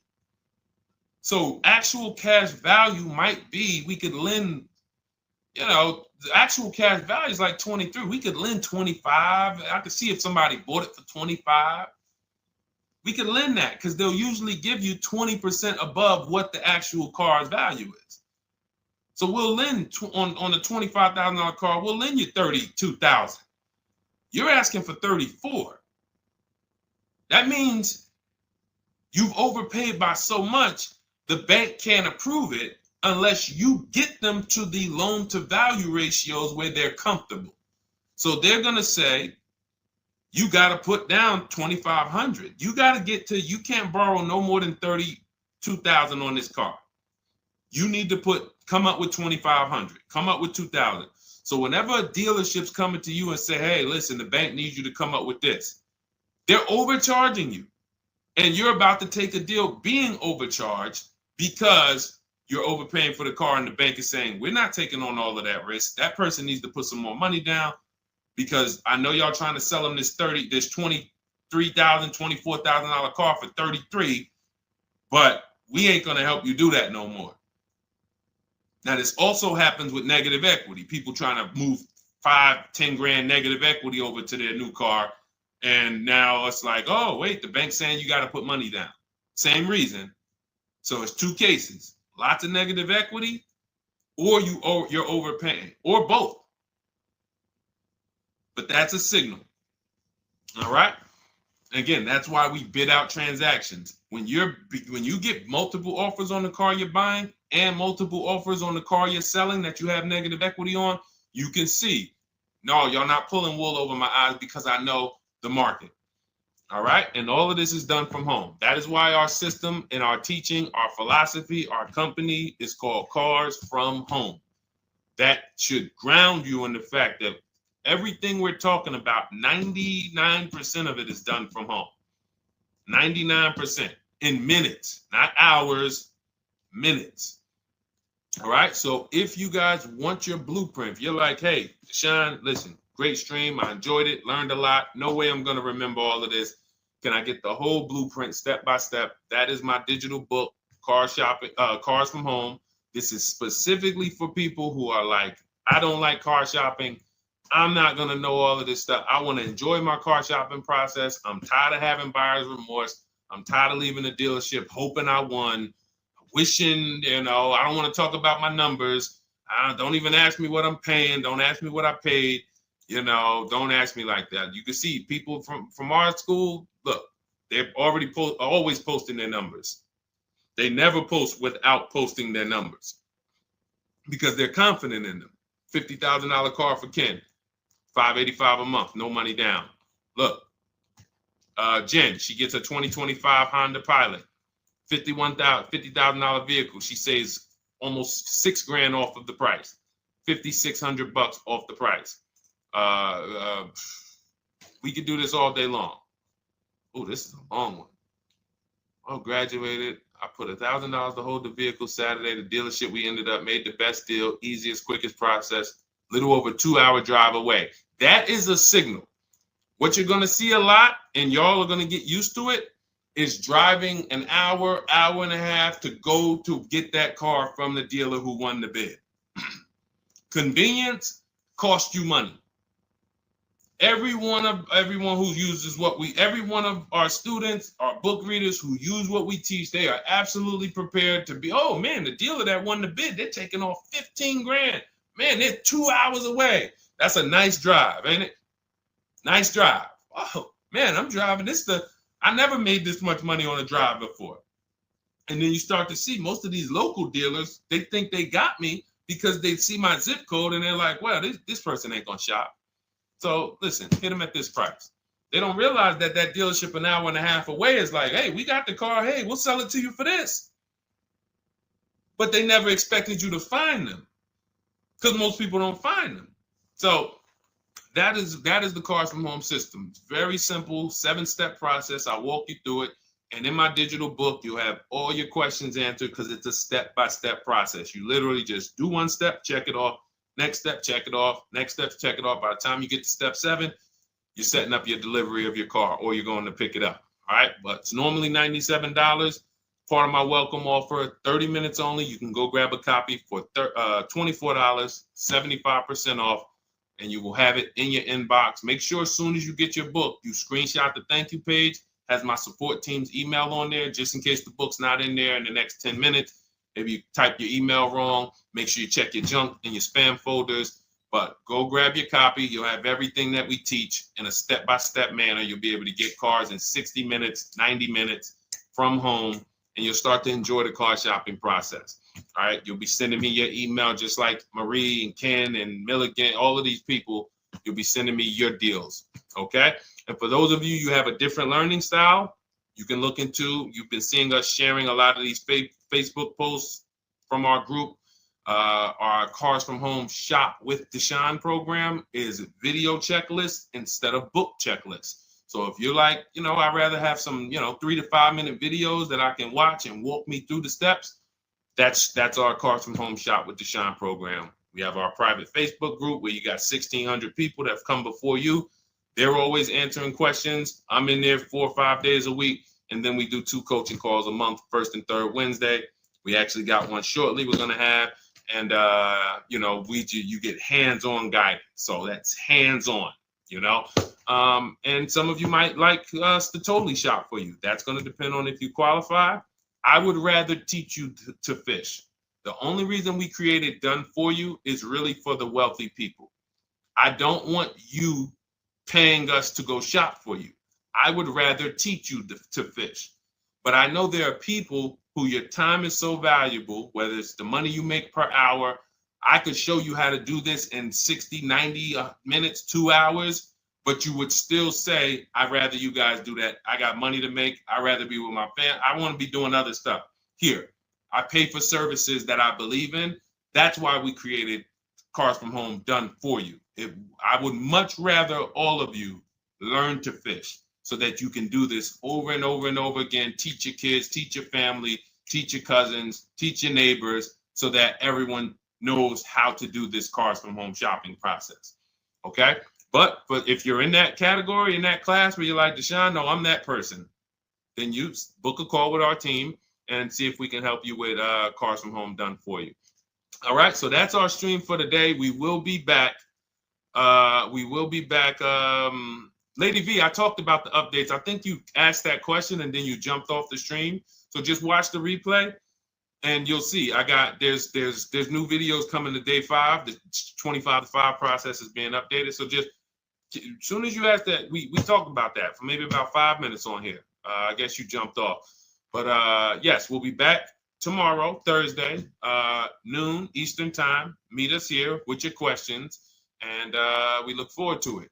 We'll be rebroadcasting this for those who didn't catch the whole show. We'll be replaying this throughout the rest of the day, and I'll see y'all tomorrow. Thank you. Thanks, DJ.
All right, welcome to Car Shopping Mistakes Live. This is our Monday, May 12th episode. We are live Monday through Thursday from 12 to about 1:30.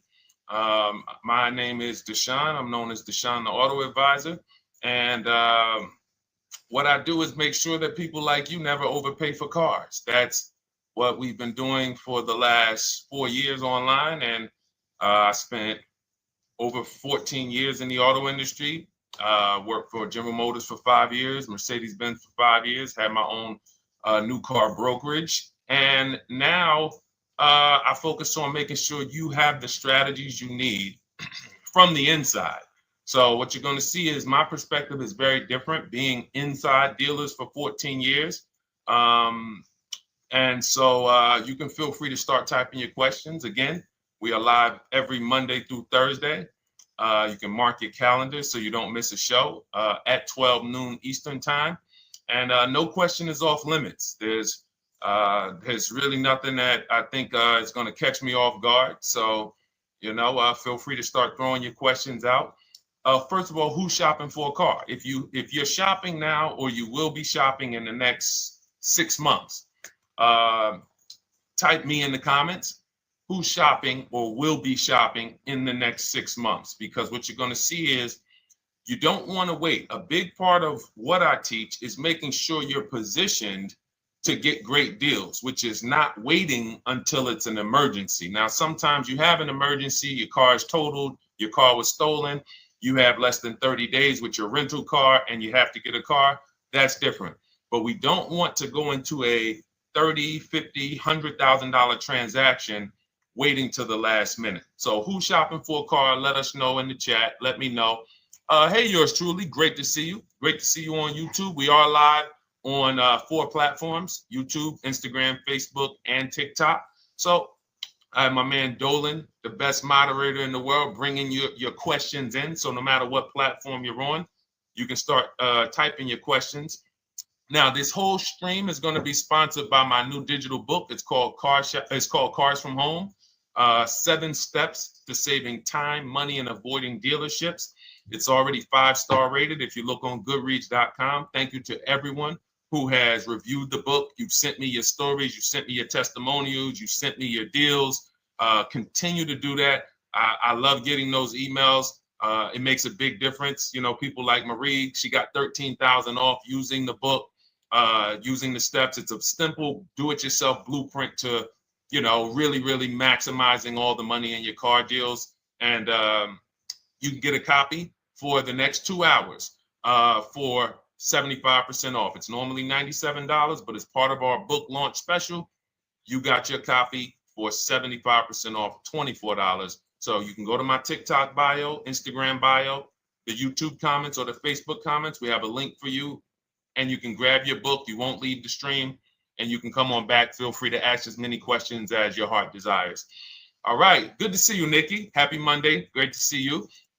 All right. So, okay, Dolan, let's start bringing in the first question. I want to check in on Instagram. And yours truly on YouTube asks, which fees can be negotiated on an offer for a used car? Great question. There's only 3 legitimate fees on every car when you're purchasing it pre-owned. Doc fee. Some people, you'll hear people say, "Oh, doc fees are made up fee." It's a legitimate fee. In fact, when you look on the purchase order, which is that long form after you get your car, you'll see it's oftentimes it's printed on there. So is it all profit for the dealership? Yes, it is, but it also is legitimate. Your DMV fees, plates, license, registration, and your taxes. So those are the legitimate fees. Now, what are not legitimate fees? Anything that's not those 3. The prep fee, the marketing fee, the service plan, internet fee. All of these things are absolutely made up. Absolutely made up. Now, what you're seeing now is you'll see, and this is why you never want to go into the dealership looking for a car that you didn't see online first.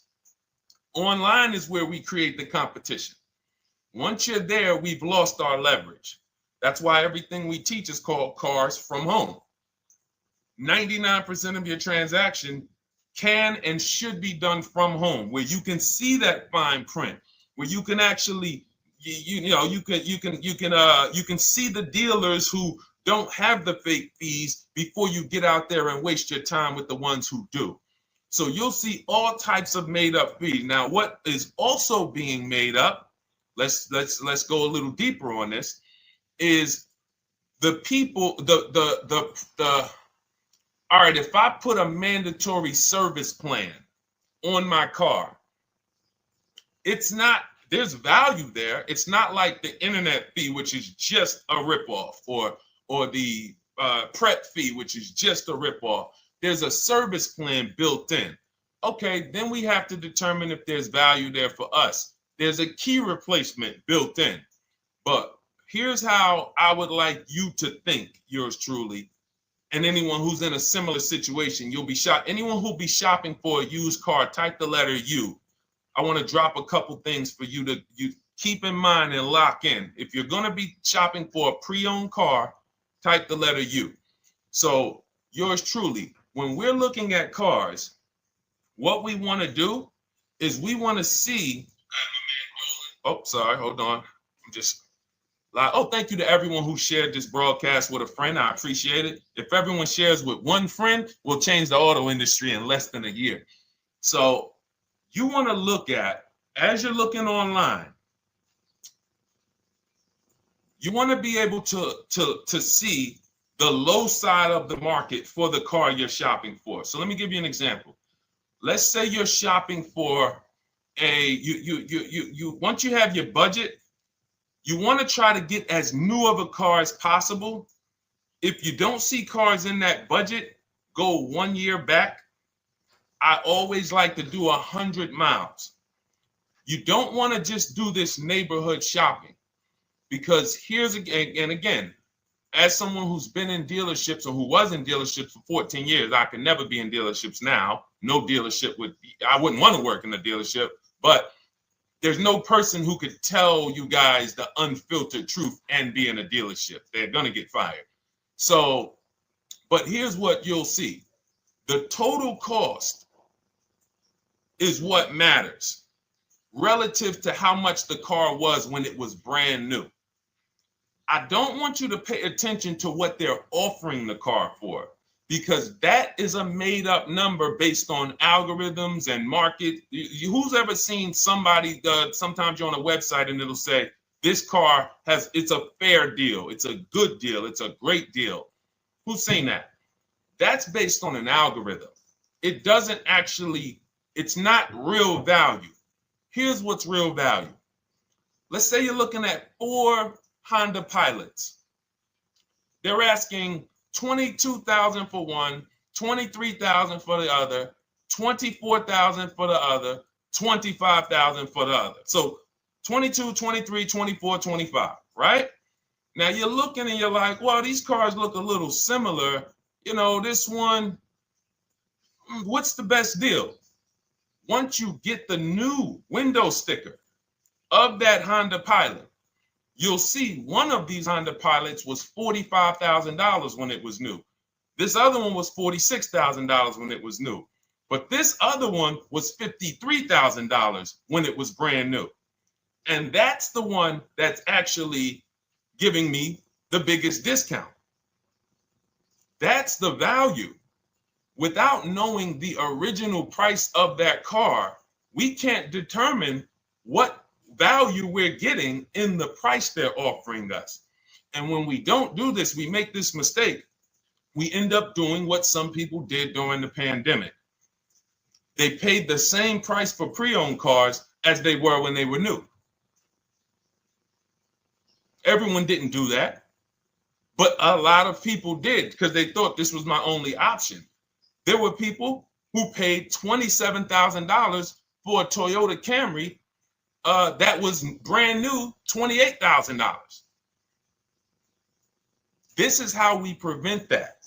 When we call that in Cars from Home, in my book, the true value discount. And this is how I bought my Infinity truck. I was literally looking at 3 of them, 4 of them. They all had similar prices from 30 to 31.8. And literally the one of them was 46, one of them was 48, one of them was 52, and one of them was 55. So when you do that math, and I have a calculator in my book that does it for you, but it's simple. You just put the MSRP in and you create and you divide the asking price into the MSRP. And you'll see, oh, wow, this deal is giving me 42% off. This deal is giving me 30% off. So you see how simple it is now to shop when you look at it, when you're looking at it that way. Oh, this deal is giving me 30% off the original price. This deal is giving me 44% off the original price. Then you weigh those things out. Now, how? I know what some of you are thinking, Deshone, how do we get the original window sticker? You get the original window sticker. Some brands have it on the Carfax. They have a deal with Carfax. And then sometimes you can Google Maroney label. You're looking for this. I'll show a picture of Maroney label. That's a window sticker. This is what you're looking for. Maroney label. And you can do window sticker, new window sticker. There is a service out there that gets them for $5. Again, I'm not affiliated with it, but here's what you should be looking at. That $5 is like my inspection on a home. I'm only doing this for my top 3 to 5 cars. Top 3 to 5. And once I get that, boom, now, if you're not doing this, there's no way you can get great deals on used cars. It is literally impossible because all you're doing is basing it off of smoke and mirrors. So I'm here to tear back, to reveal this whole industry is smoke and mirrors. It's all about psychology, and it's not about you winning. It's about dealers making you think you won. Hold up. Wait. Wings Buff on Instagram said the audio is not working. I smell sabotage towards you. Let me know if the audio is not coming through clear. Let me know, and we'll try to adjust it. I don't know. Yes, exactly, Amanda. It's called real value. Real value. We call it the true value discount.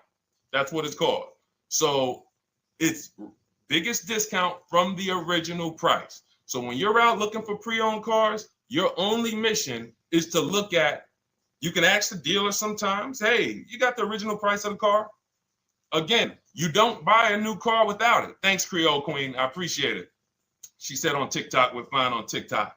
I don't know why it may be coming through different on Instagram, but maybe log out, log back in, and let us know if it's something that is just coming through on Instagram.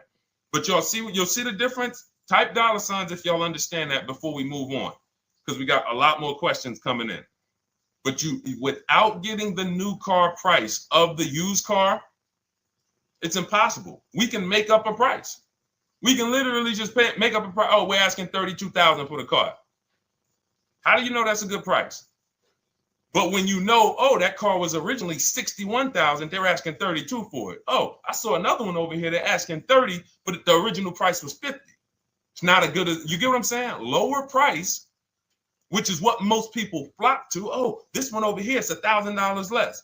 But that $1,000 less is getting you $8,000 less vehicle. Okay? Type $. All right, yours truly said she's good. Did y'all get that? Y'all getting this? Let me know if y'all getting this. All right. Thanks, Sweet Now. All right. We are live. This is our Monday, May 12th show.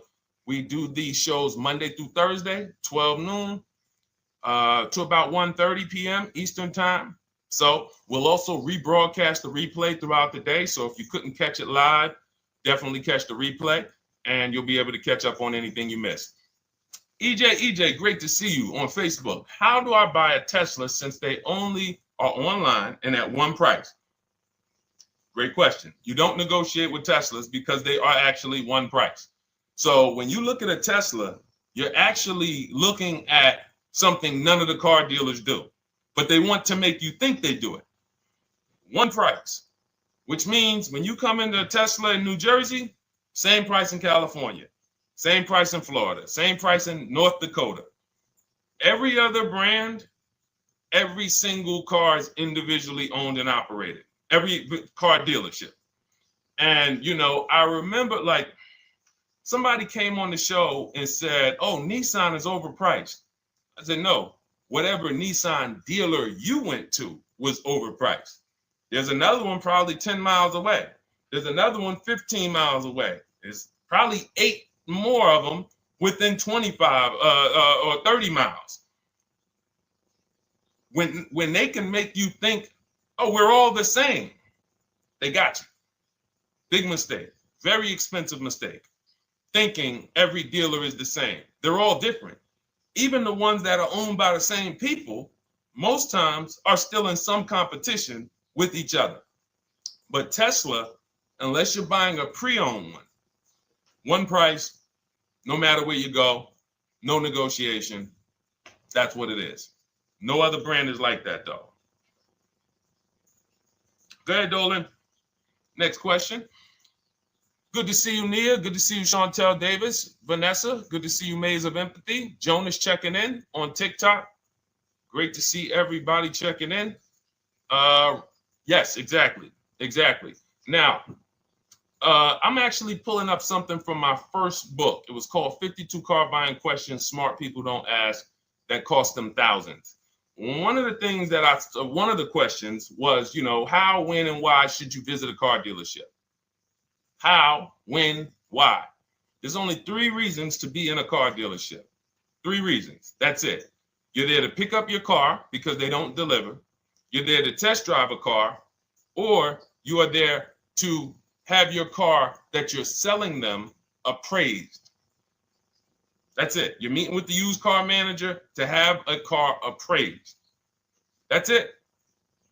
Everything else we do at home if you want to get the same results that the people are getting who are getting. Look, this is Christopher. Thanks so much for these resources. Read your entire book last night. I've already been underway trying to put my deal together. What a great book. I have my quotes together, and now I'm ready to take the next step with the calculator. Now, what he's talking about, notice he said I have my quotes, plural, because we teach something called the 25 to 5 strategy. You're connecting with 25 dealers. This is for new cars and leases. Different process for used cars. You're connecting with 25 dealers online. I'd show you how to do that in 20 minutes. This is not car buying school. We're getting these cars and these deals in literally less time than it takes you to visit one dealership and buy a car. You'll be there for 8-9 hours. We'll put in a couple hours over a couple days. And I'm getting them. Eventually, you'll be able to be as quick as me. I get cars in 60 minutes. Does not matter what I want. 60 minutes. If I'm following up on a deal a couple of months, maybe 90 minutes is going to take me. You'll get there eventually, but in the beginning, take you a couple hours from home. Because what you're doing is you're creating a competition. You're using the internet to create a competition. So we get 5 offers on every car. We will not buy a car without 5 offers, because the only way that you're going to see the 80%, we call them the 80%. That's 80% of dealers that are overpriced. The only way you're going to see that is to get 5 offers. It's going to blow your mind. That's when the veil is lifted. The first time now, if you want to do it your way, you want to call around, get the offers, call around, ask for it, try to not, fine, do it that way. As long as you talk to enough dealers to get 5 offers, because then you're going to see, whoa, they've been playing me. How is it that I'm shopping for the same car? I called and got the same. I called on this Hyundai Sonata. One dealer's telling me it's $480 a month. One dealer's telling me it's $450 a month. One dealer's telling me it's $420. One dealer's telling me it's $375. Another dealer's telling me it's $340. That's when you know you did it right. So and here's how you know you've done it right.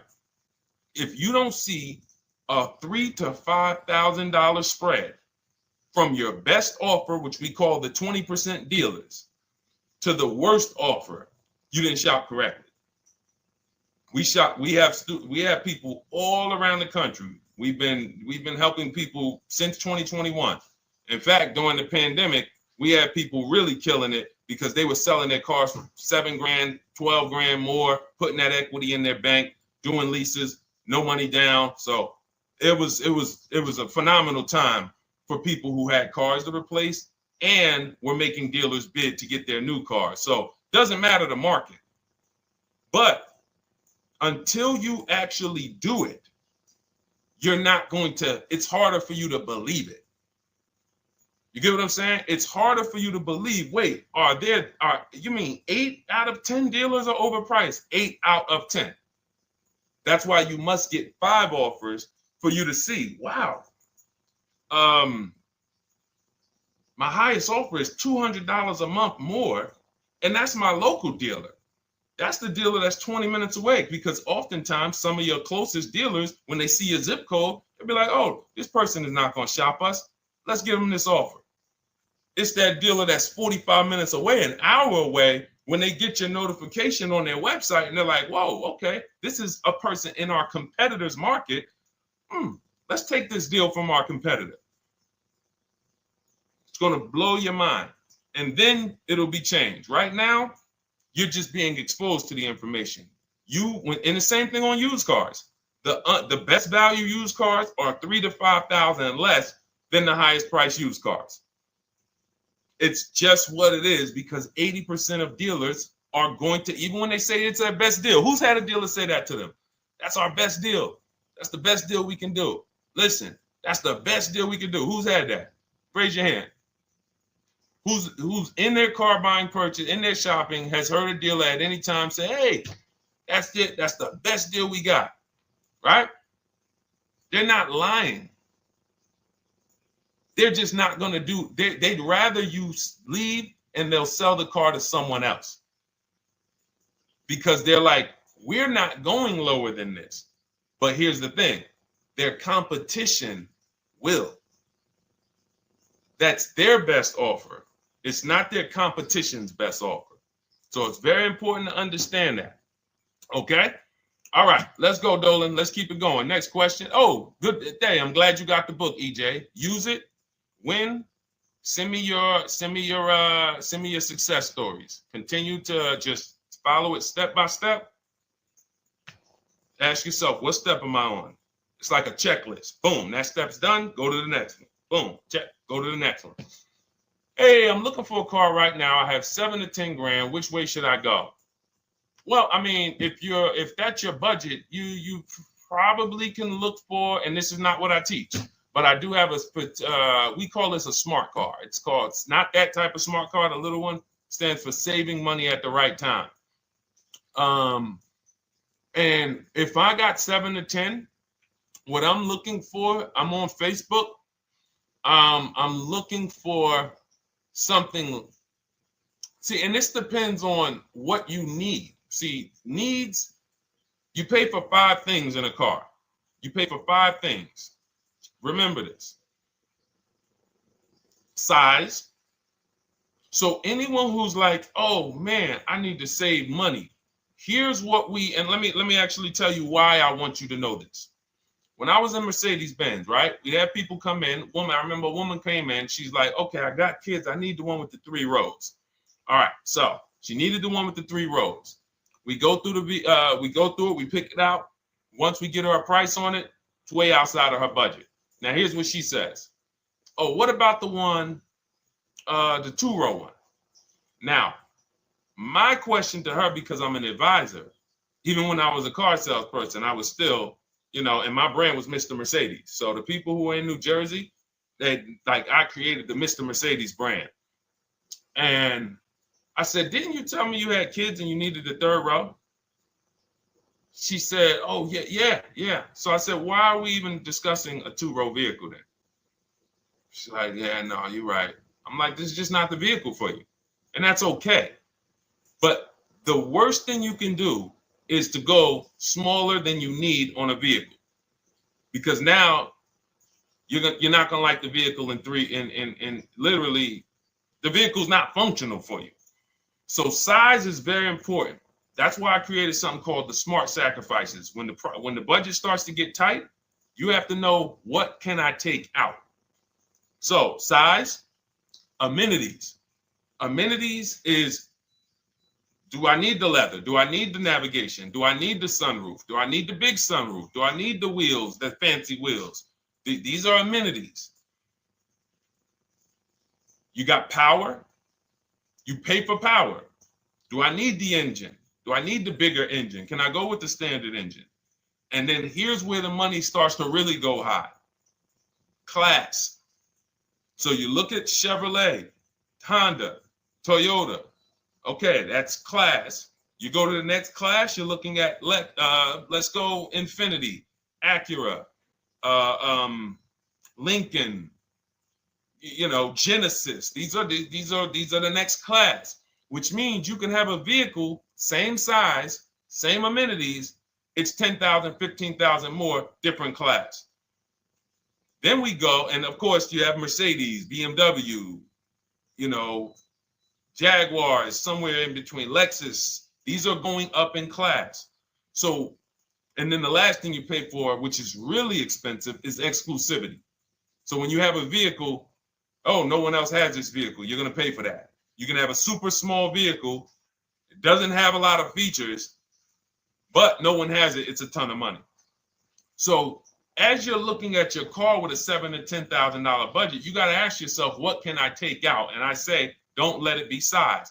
Go with the smallest vehicle that will suit your needs, and then get the lowest number of amenities that'll suit your needs, the lowest amount of power, and then you look for the most recent vehicle.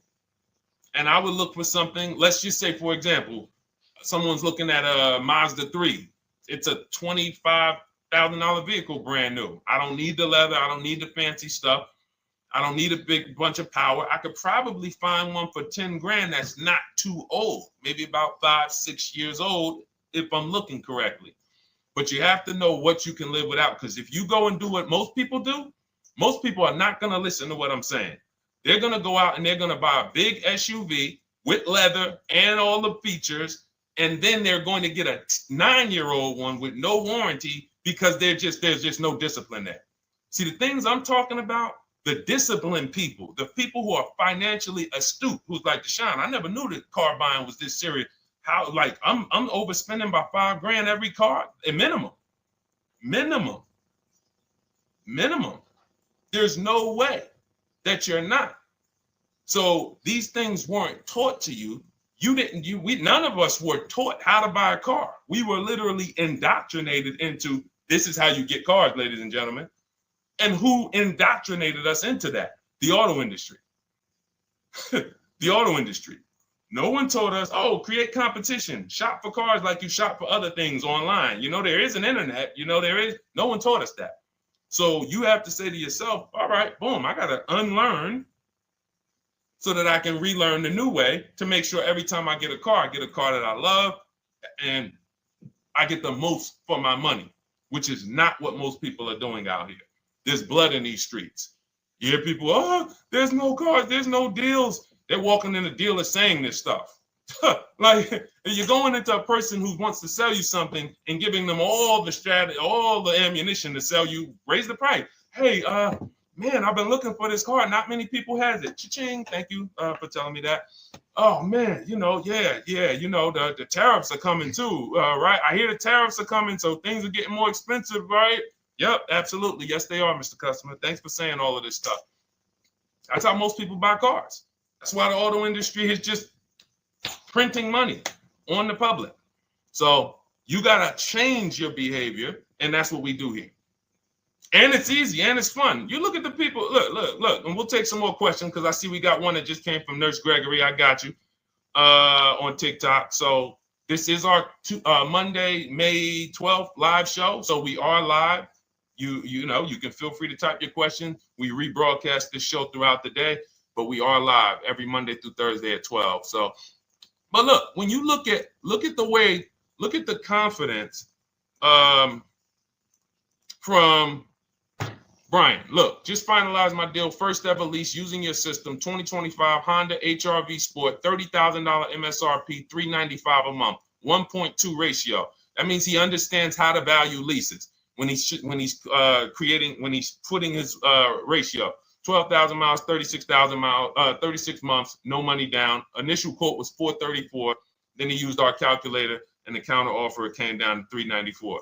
Listen to the confidence. Look, I bought your book, use your system, just closed my deal, have positive results to report. A caveat is I wanted a newly released 2026 Genesis, not even out yet, not even out, GB70.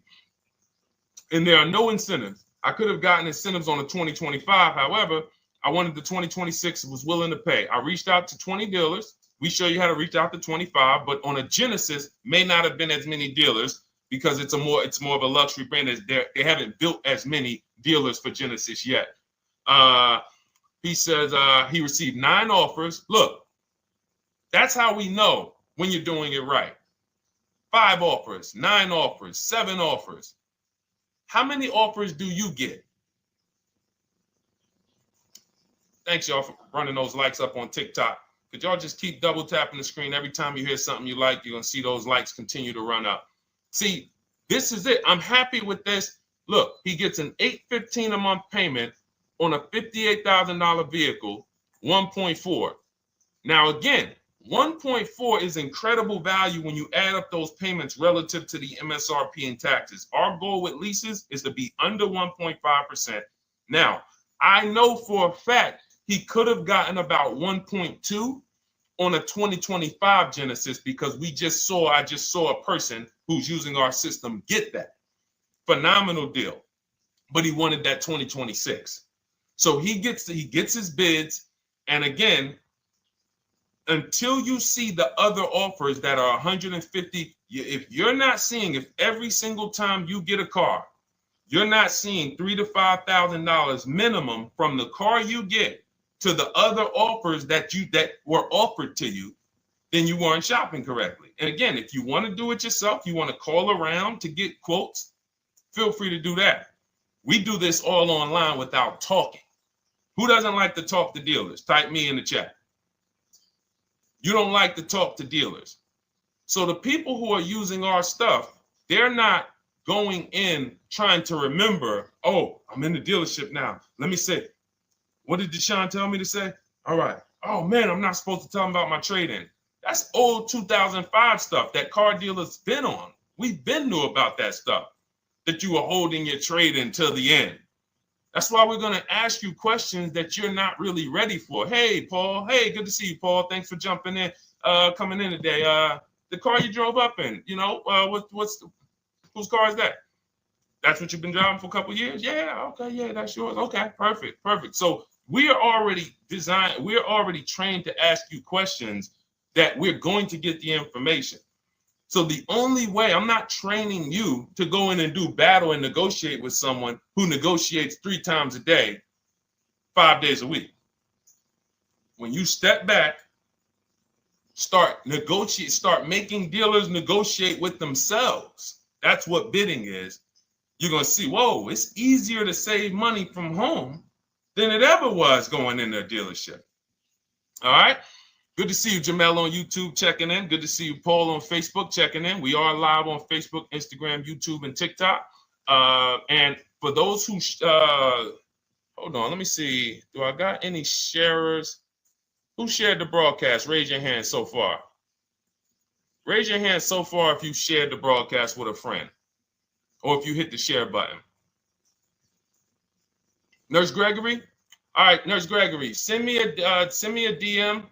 You got a free copy of my book.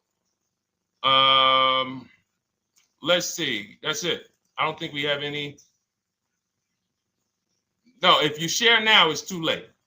So I wanted, let me see. Because Nurse Gregory, you have been on the show for a little minute. See, I do that stuff every now and then. I do that stuff every now and then. That's why when I ask you guys, like, to help me get this message out so we can help more people, you never know when I'm going to just say, you know what? You got a free copy of the book. So, I ask you guys to continue to share this broadcast so that we can help more people. Like, this is not about, because follow me. until most of the country is actually shopping from home, it makes our job shopping from home a little bit harder, because literally dealers know on a weekend, they come to us on Friday, hey, how many appointments we got? We got 200. 200 over the weekend. So they expect you guys to walk in.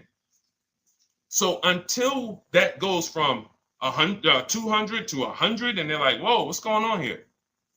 Whoa, people are not really walking in anymore. We're getting half the appointments. Oh, wait, what's going on? We only have 50 appointments. Memorial Day weekend, we got 100. We're normally at 300 appointments over a Memorial Day weekend. So until we start doing this collectively, it's hurting. It makes all of our jobs a little bit harder. So that's why I appreciate the people who share the broadcast. Yep, send me a DM. Okay, so let's go. We got more questions coming in, so pull them up, Dolan. Let's go. And this whole stream is sponsored by my new digital book. It's called Cars from Home: 7 Steps to Saving Time, Money, and Avoiding Dealerships. It's already 5-star rated. And, I'm reading a couple of the testimonials. Thank you to the people on Goodreads who reviewed that book. Thank you so much. And it's normally $97, but as part of our welcome offer, you can get yours for $24. That's 75% off. You can go to my TikTok bio. It's only for 2 hours. So once that 2-hour timer goes to zero, price does go back up to $97. So head to my TikTok bio, the Instagram bio, YouTube comments, or the Facebook comments. Grab yours for $24. Save you 75%, and just use it. It's a step-by-step blueprint checklist to dominating the car market. Okay? And someone remind me to talk about the 3 pillars of great car deals before I end the show. Please, the 3 pillars of great car deals. We got about another 45 minutes, but remind me before we end the show. If you don't operate with the 3 pillars, there's no way you can get a great car deal. And I know this sounds like bad news, but I can't get you the good news. I'm like a financial doctor.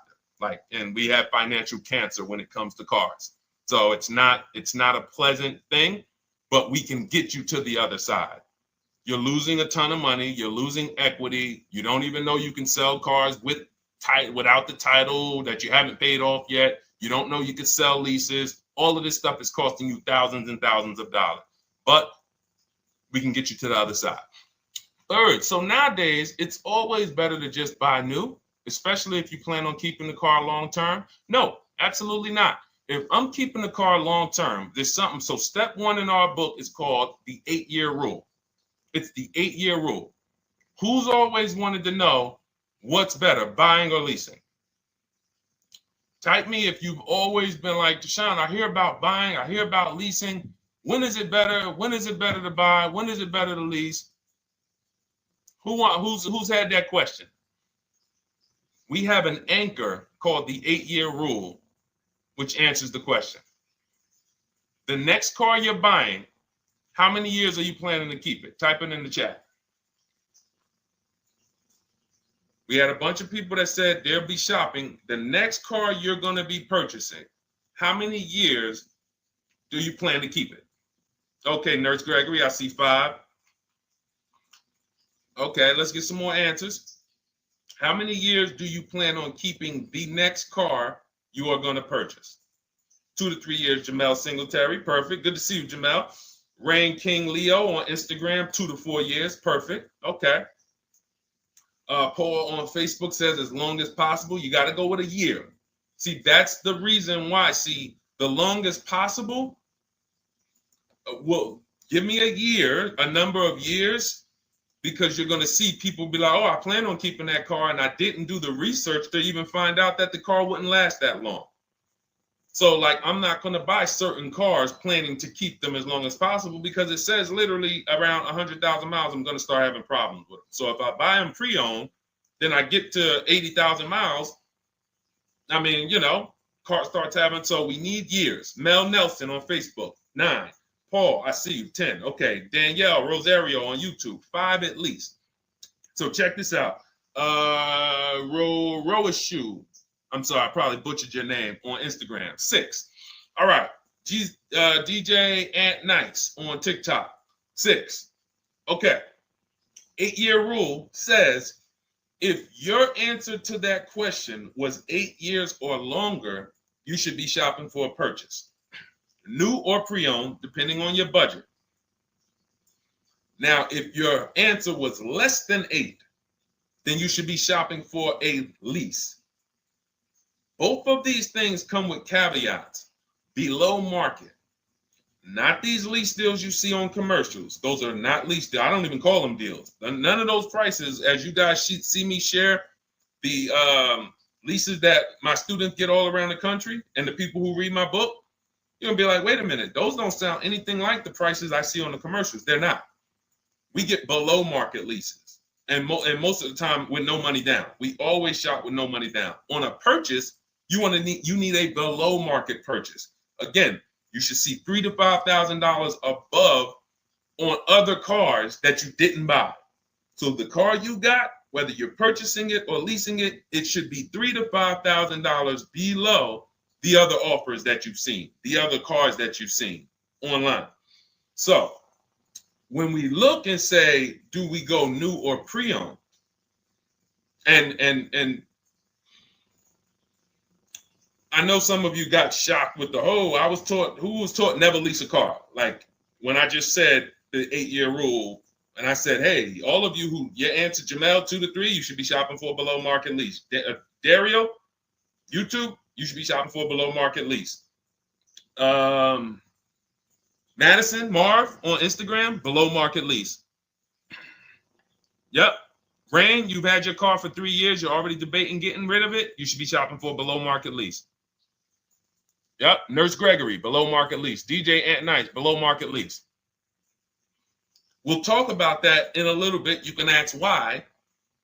But raise your, if you were taught never get a lease, never lease a car, let us know in the chat and we'll handle that. But I want to answer the rest of this question because he asked, is it always better to buy new?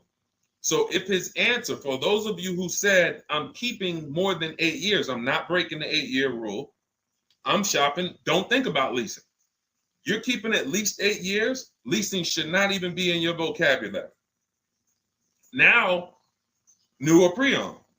That's based on 2 things. First is budget, because you want to go over your needs and say, what do I need? Can I get everything I need in a car for my budget? New? No. Most times, you can't. So if you have a large budget and you're like, Deshone, I could actually go new or pre-owned. What should I get? Now that's a matter of your values. The values say, I've had 2 groups of people, long-term people. When I was in dealerships, some of you know I was with Mercedes for 5 years, General Motors for 5 years. I've been in the auto industry for 14 years. People would say, Deshone, man, I only get a new car. I'm like, yeah, I only get a new car every 10 years. That's why I get my new car. I'm going to treat myself. That's values. Now, some people say, well, I could afford both, but you know what? I want to knock 20, 30, 40% off the price. That's values. So it's a matter of your values. If you can afford both. But no, there's no one-size-fits-all formula. That's what got you guys in trouble. That's where you get in trouble at. Listening to people online and say, all of you should do this. All of you who's heard people say, this is the funniest thing in the world to me. Who's heard people say some teachers, car gurus who've only bought 30 cars in their life, they think they're a guru. Who's heard them say, never buy a new car? No one should ever buy a new car ever. Who's heard that? Who's heard that? Who's heard that? I'm going to tell y'all how funny this is and how bad this advice is. And one day, I would love to be on a panel with like people who talk cars. All I need is 10 minutes. We're gonna rip them from leasing down to everything. So everyone should buy a used car, right? Oh, wait, I don't want to talk about your dad though. Miss you dad.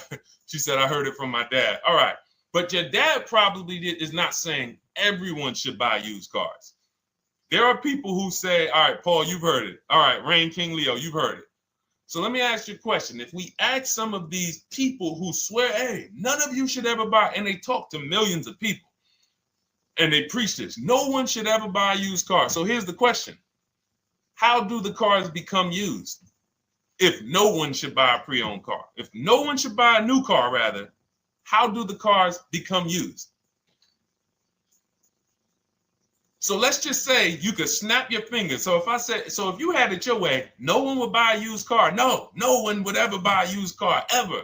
So you snap your fingers, that would be your wish, right? Yes, exactly. So how do the cars become used then? So if something that you're suggesting could not get 100% market penetration, it's not a good idea. It's not realistic. There are people who should be leasing new cars below market. When you lease a car, you get a brand new car that year, 2025, all the latest and greatest. You're the first driver, unless you get a demo, which has maybe, it's a couple months old, within a couple thousand miles. But other than that, it's a new car. That's what you're leasing. Got to get multiple offers or they're going to overcharge you. You'll go in, you try to go in and, hey, work me up a lease deal. You'll be like, whoa, this doesn't sound like what Deshone said those leases. But that's got to say, because we don't go into dealerships to get lease prices. We stay at home and get multiple prices from home. You're walking into an 80% dealer.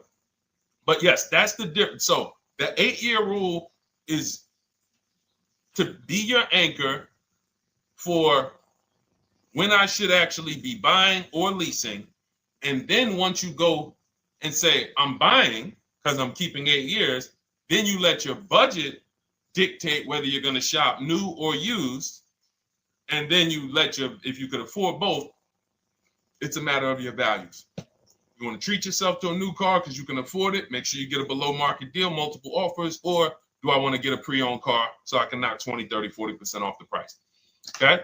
All of this is in my digital book, Cars from Home, 7 Steps to Saving Time, Money, and Avoiding Dealerships. You can get your copy for 75% off for the next 2 hours. That's our welcome offer.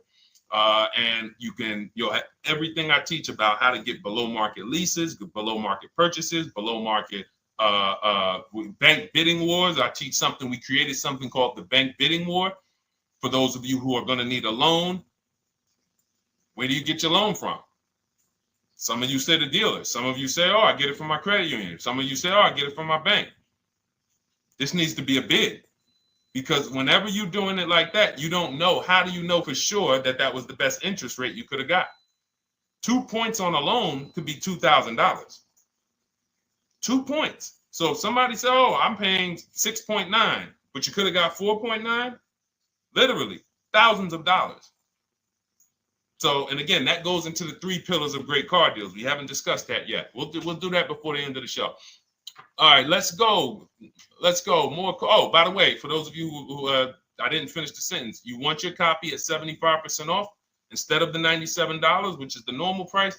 You get it for $24. Head to my TikTok bio. There's a link there. Click it, and then head to my Instagram bio. There's a link there, and then we have a comment in the Facebook and YouTube comments for you to grab your copy for 75% off. Once it's 2 hours expires, goes back up to $97. And it's still worth every penny, because as you can see, Marie used it and she saved $13,000. So what's her return on the investment of $24?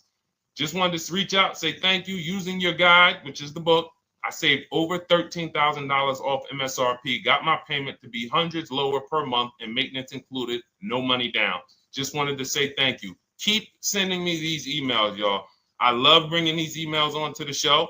Like, our world, that what we do with these cars it's a whole different world. Like, that's a great show, but it's also our life. Like, different, it's a different world. We operate in a different world. I got a lot of books on my shelf here.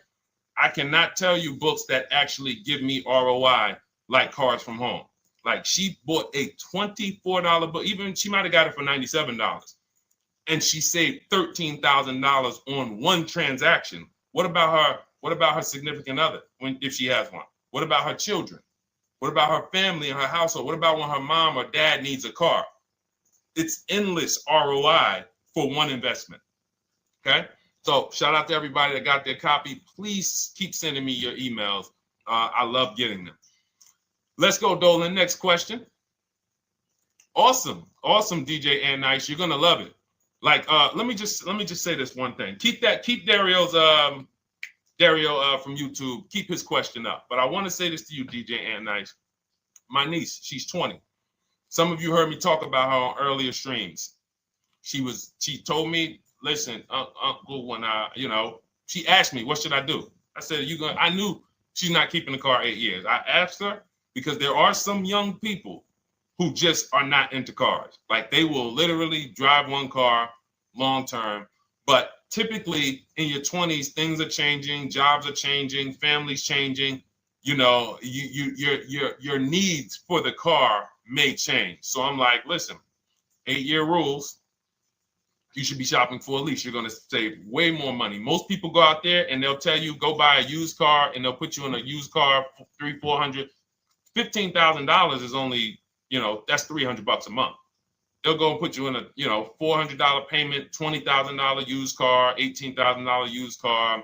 You barely got a warranty. Maybe you got no warranty. So in a year, 2 years, you better have a tow truck on speed dial, just so, you never know. You get what I'm saying? Not saying it's a bad car. Used cars, 5-year-old, 6-year-old, no warranty. You better have roadside assistance. So I said, let's do this. Pick a new car, go drive one, pick one under $30,000. Because she said, I would like my payment to be like, under $350. I'm like, all right. She's got her credit to where it needs to be. This is why we should have our young people with their first credit card early, or as a what's the term? It's slipping my mind. When we add our people to our account as parents, authorized user. And so she goes out, she drives the Hyundai Sonata. I said, okay, perfect. She said, I like the car. We get her offers. We started getting offers for her Thursday. By Saturday morning, her best offer was $338. We sent out counter offers because I have a counter offer calculator in my book. So when we get the offers, this stuff takes you minutes. Again, I'm not inviting anyone to college to be a car salesman. I'm inviting you to a system that will help you get cars in 90 minutes. So we get her offers. We send out the counter offer. We're probably going to land somewhere around because she only needs 10,000 miles. She's probably going to be about $295. Brand new car, 2025, $26,000 car. And so compare that. You get what I'm saying? So when you say DJ, and that was my experience. When I worked for General Motors, I went and leased my Pontiac. My boss is the one who showed me how to do it. I didn't even understand leasing. I was 22. He said, listen, even though I was selling leases, I was just a number. Most car salesmen are this. Y'all, this sound familiar? All right. That's what you want, sir? You like the car? Is this the color? Okay. Let me go get the numbers from my manager. You get what I'm saying? They don't understand the numbers, and that's how I was at 22. I didn't understand the numbers until I got hired at Ray Katina, and Ray Katina, all his salespeople are finance managers too. So that's where I learned the numbers. But before that, I didn't know how this thing worked. But anyway, I'm leasing my first car, $256 a month, Pontiac G6. Brand new car. My other friends out here, they driving other cars, $400, $500 payments. Used cars. So you're going to love it. Like the money is it stays in your bank account, which is our goal. All right. Dario, let's get to you, my man. I'm about to finance my first car at 23 years old with a 769 credit score. Wow. I guess I should have read that question before I just went off on that whole story about my niece and everything. Let's look at Dario's answer to the 8-year rule. Dario, did you answer the question? Dario, how many years are you going to keep this? 5 at least. This is the part. This is the part where I don't know what to do. You get what I'm saying? Help me out here. Y'all get what I'm saying? Like there are times where I literally don't know what to do with this. Everybody, we talked about the 8-year rule, right? We went deep on the 8-year rule. I asked everybody I said, how many years are you keeping your next car? Everybody tapped in 10, 8, 9, 7, 5, 3, 2. I said, okay. Step one is the leasing versus buying question. What's going to save me more money? If you are not keeping your car 8 years, you are absolutely overspending by not getting a below market lease. Then, which I didn't even count on, DJ Ant Nice comes and says, hey, man, you talked me into getting this lease because I want to save the most money possible, and I'm not keeping the car 8 years. Then I walk you through a scenario where my niece, her first car, she's 20, she's about to lease a brand new Hyundai Sonata, and her payment's going to be $295 a month.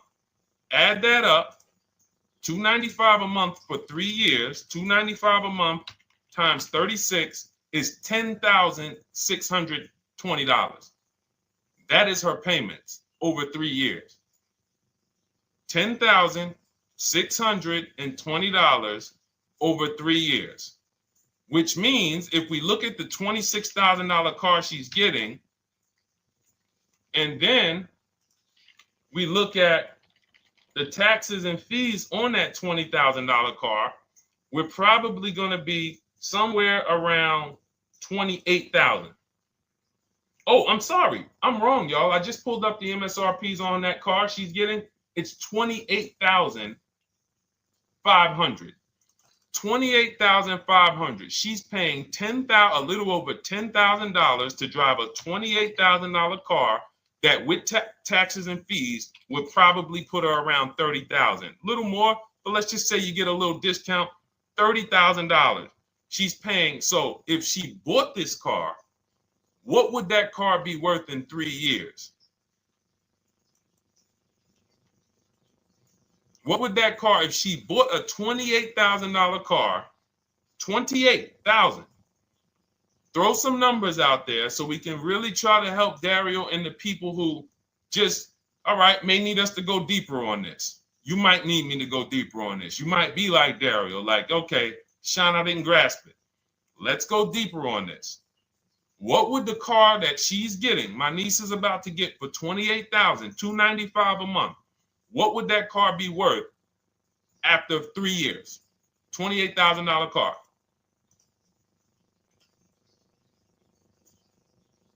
KJ Wonder, it's in the bio. Just click that link in the bio and you'll see a link that says $24 welcome special. Go grab it and come on back to the stream.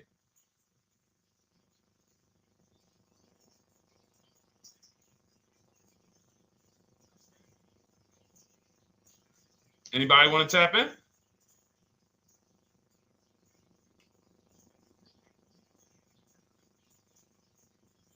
Thank you, DJ and Nice. I don't think that's right. So a $28,000 car after 3 years is worth 23?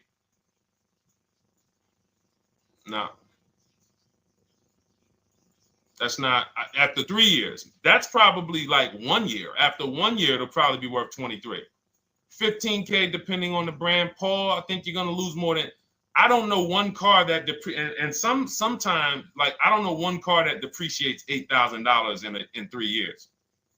So I'm a conservative person when it comes to my numbers. That car is like, let's be real here. You don't buy a Hyundai Sonata, come back in 3 years, you paid $28,000 for it, come back in 3 years and they give you 20 for it. It's going to be more like $13,000, $15,000. What if you have an accident? You get what I'm saying?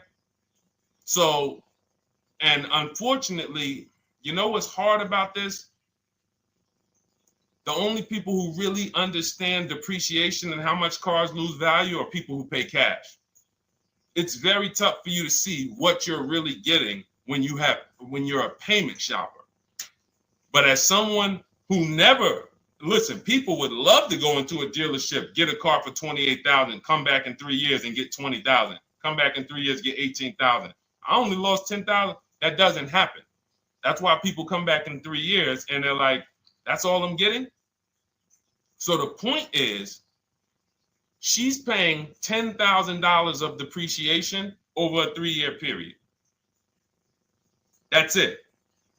So in order to beat what she's about to get, or people who are getting below market leases, any people who are getting below market leases like we teach, you would have to get at least $20,000 to beat her. You would have to get at least, because she's only spending $10,000 over 3 years. And sold by foreign. Guys, this is not, this is really not up for debate. I am, and unfortunately, maybe the pandemic threw you off, because some of you, if that was like your first car you ever replaced, and you went and you got out of that car during the pandemic when every car was worth $7,000 to $12,000 more than it should have been worth. You can't do that today. And we had people right after the pandemic writing me saying, "Oh, yeah, I'm gonna do this, and then I'll go and trade that and get all my money back like I just did before." No, that was a very rare case of limited supply, the supply chain of cars.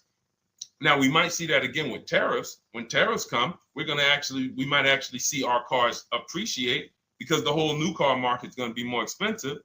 But cars are not, literally the depreciation curve on most cars are 15% the first year, sometimes 20, another 15% the second year, 10%, 5%, and then it gets smaller.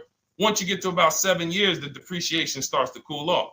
You're losing 50% of the value in the first 5 years. And if you drive a lot, you're going to lose it quicker. So when we look at paying a small amount of money for a expensive car, that's what leasing is. So there's no, when you, and let's wrap it up like this. If she would have bought this car, this same, because this is really a leasing versus buying lesson.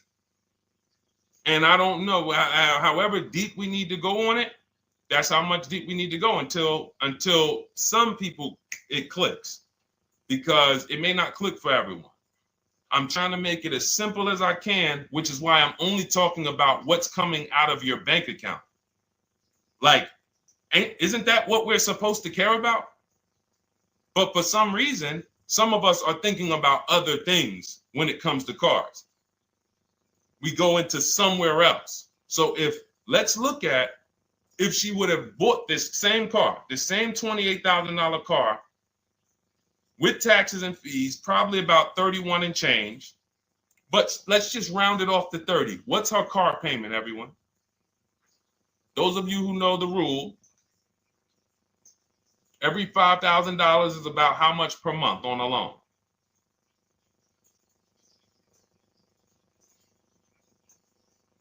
Every $5,000 is about how much on a loan?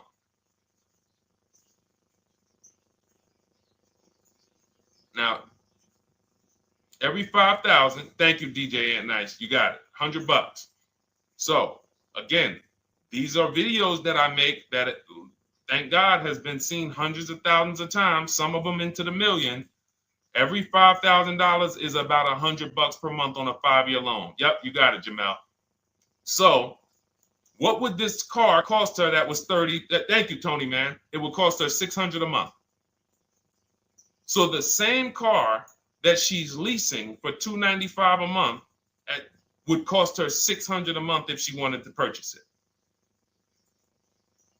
Now let's throw one more scenario in there.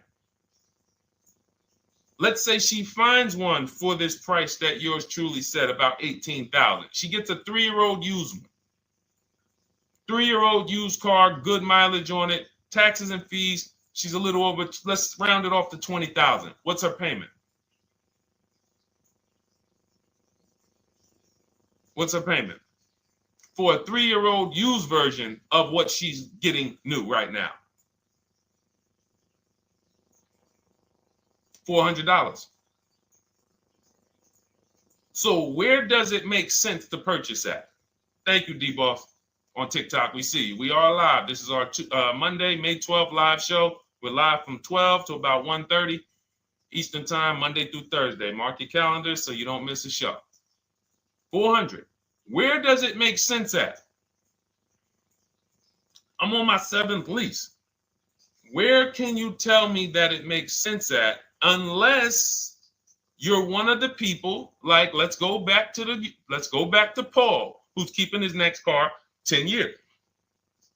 Let's go to, Paul on Facebook. Let's go to, who else we got? We got a bunch of people that said 8 to 10. Nope, not too many. That's why I read all of that, and I'm like, yo, all of you people should be leasing. 10 years. Wait, nope. I can't find many of you who said you were going to be keeping more than 8 years. So where does it make sense at? That's 3 scenarios where we took the same exact car that she's about to get for $295 a month, brand new 2025. We said, okay, if she got the same deal on that new car, she'd be paying $600 a month for 5 years. If she took it for a 6-year loan, she'd probably get her payment down to $500, but that's for 6 years.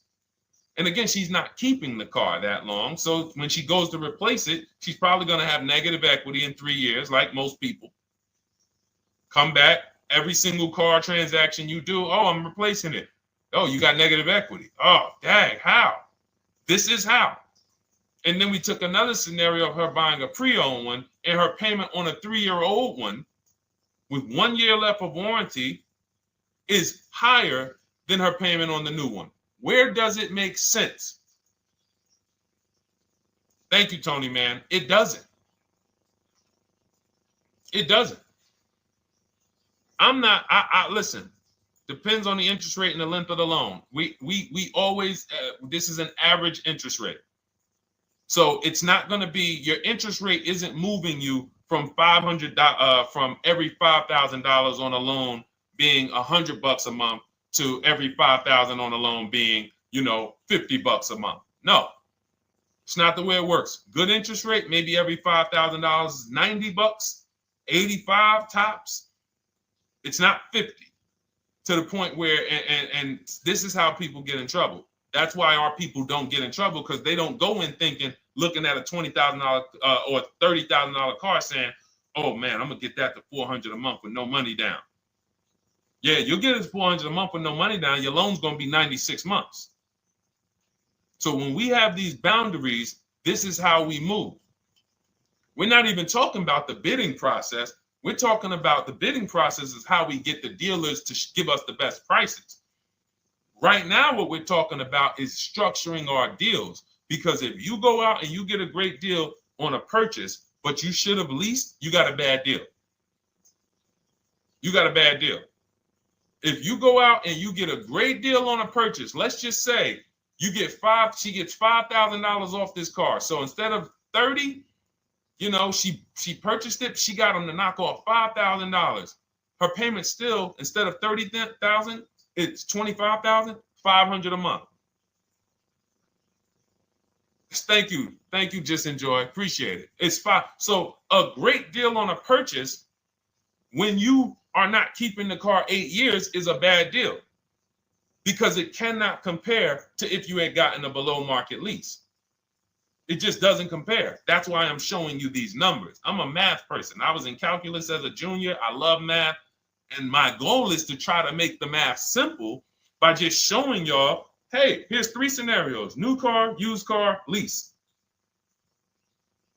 Here are the numbers: $600 a month, $400 a month for the used car, $295 a month for the lease. But we say we want to save money. We say, oh man, things are getting more expensive. Money's important. But we're still letting old mindsets make us do things that don't serve us, because we were taught that, even though it makes no financial sense. So the hardest thing that I have to do is get you to unlearn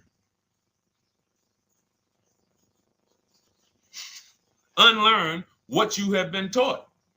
That's why I represent this brand, because I realize I can't do anything for you until you get rid of the bad stuff that you picked up.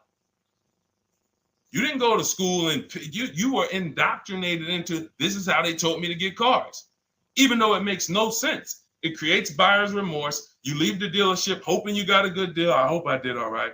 You wouldn't bet a dime on it. If somebody came up to you, hey, would you bet money that you really didn't get a good deal? You would be like, oh no, I wouldn't take that bet. I don't. No, you have no confidence, no guarantees, nothing. And this is what people are still staying in. So when we talk, we're inviting you to the new way. We call it, this is the new way. And so everything that we're talking about, you can get in my literally my video, my step-by-step checklist, Cars from Home, 7 steps to saving time, money, and avoiding dealership. You don't have to worry about trying to remember this. You can literally get it in book form. It's a digital book. You don't have to wait for the mail. And the thing about the digital book is when something new happens, I update the book. Like a year ago, we had Room in the book. Room went out of business. If you had a physical copy that you had bought, now here I am talking to you about, oh, now guys, you got to get volume 2. No, I just went in, we update the master file, Room's going, process stays the same. So that's the thing. So it's normally $97, but as part of our book launch special, you can get your copy for $24, 75% off.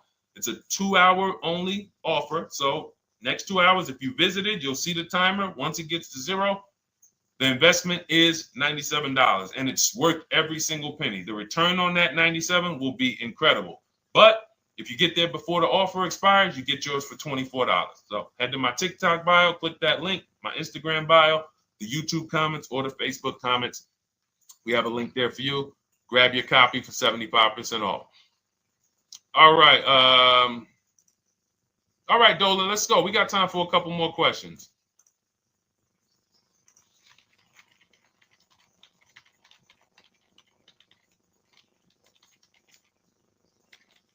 Okay, I'm shopping for a 2018 to 2019 Platinum Escalade. Should I buy in town, or what do you feel about delivery charges from out of town? I would compare. So it goes back to what we started talking about on in the show when we first started. Total. This is why you need to know the original price. So when you know the original price, what you're looking at, and this is everyone who's shopping for a used car. Without knowing the original price, you're just grabbing at straws. You're buying based on made-up prices. You don't know. How do I know he's asking $65,000 for it? How do we know that's a good price? You don't. Buyer's remorse prone. Zero confidence in what you pay. But when we know the new price, oh, the original price of this one was $102,000. Original price of this one was $110,000. Original price of this one was $90,000. And when we get into more expensive cars, the losses become way more. To whom much is given, much is also required. So the losses on 80, 90,000, 200 Bentleys, Rolls Royces, the losses become multiplied dramatically. So if we knew, okay, this one was originally $102,000, they're offering this for $60,000. Oh man, they're giving me, 50, they're giving me 45% off. Oh man, this one right here was originally $90,000, but they're offering it to me for, $64,000. Well, they're only giving me 30% off. So you'll look, without knowing the original price, you're buying the wrong car because you're not buying based on value. You're buying based on made up prices. We think this is a good price in the market, but what is the discount off the new vehicle? That's the only thing. And then you use that and you say, okay, well, this one's giving me 45% off.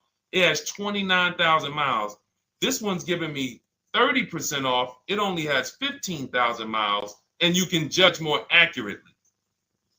You can judge accurately when you know real discounts versus nothing. So we must know how to get the new price. I mentioned it. Some brands have a agreement with Carfax. You can get it on the Carfax. Some brands have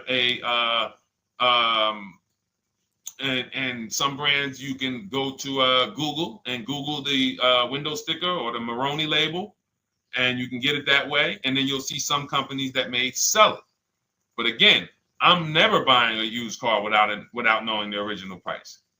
And anyone who's listening to me and using the Cars from Home system, none of these people, Christy, look, none of these people, Milligan, Courtney, Melissa, Sheree, Ken, none of these people are buying a used car without knowing the price, the original price.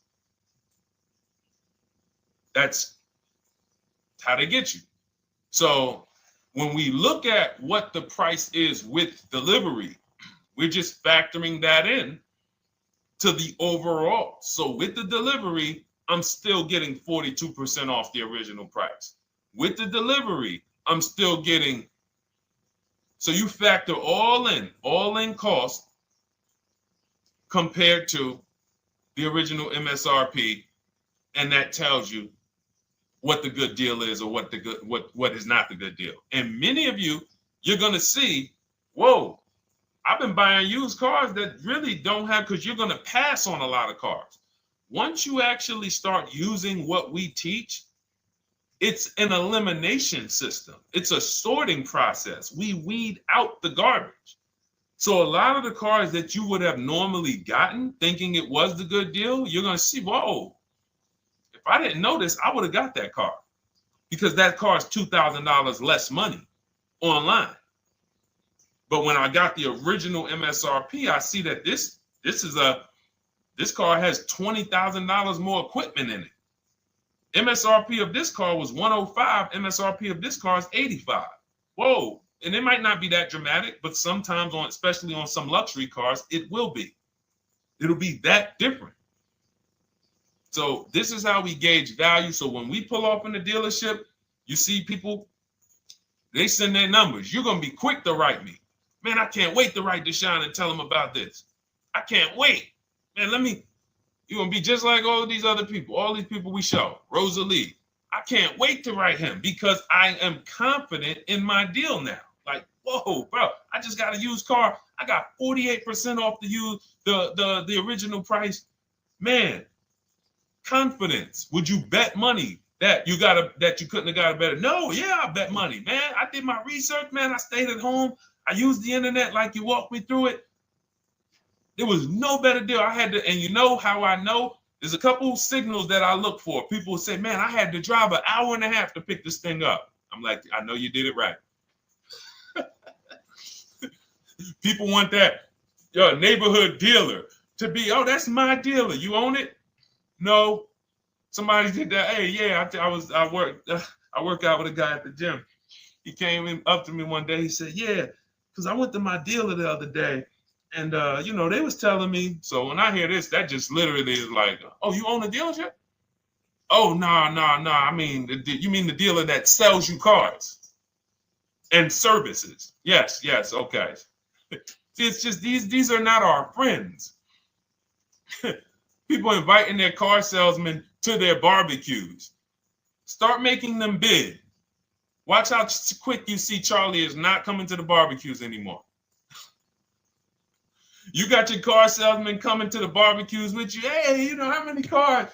Oh man, this is Charlie. Charlie, let me introduce you to my neighbor Jane. Charlie's been selling our family cars for years. Charlie's like, yeah, hey Jane. Yeah, hey, listen, Charlie, how long we known each other? Well, I knew your grandfather first. Yeah, listen, Charlie, hey, watch you start one transaction where Charlie gets a message, your message from online. Hey, this is Nicole Stewart.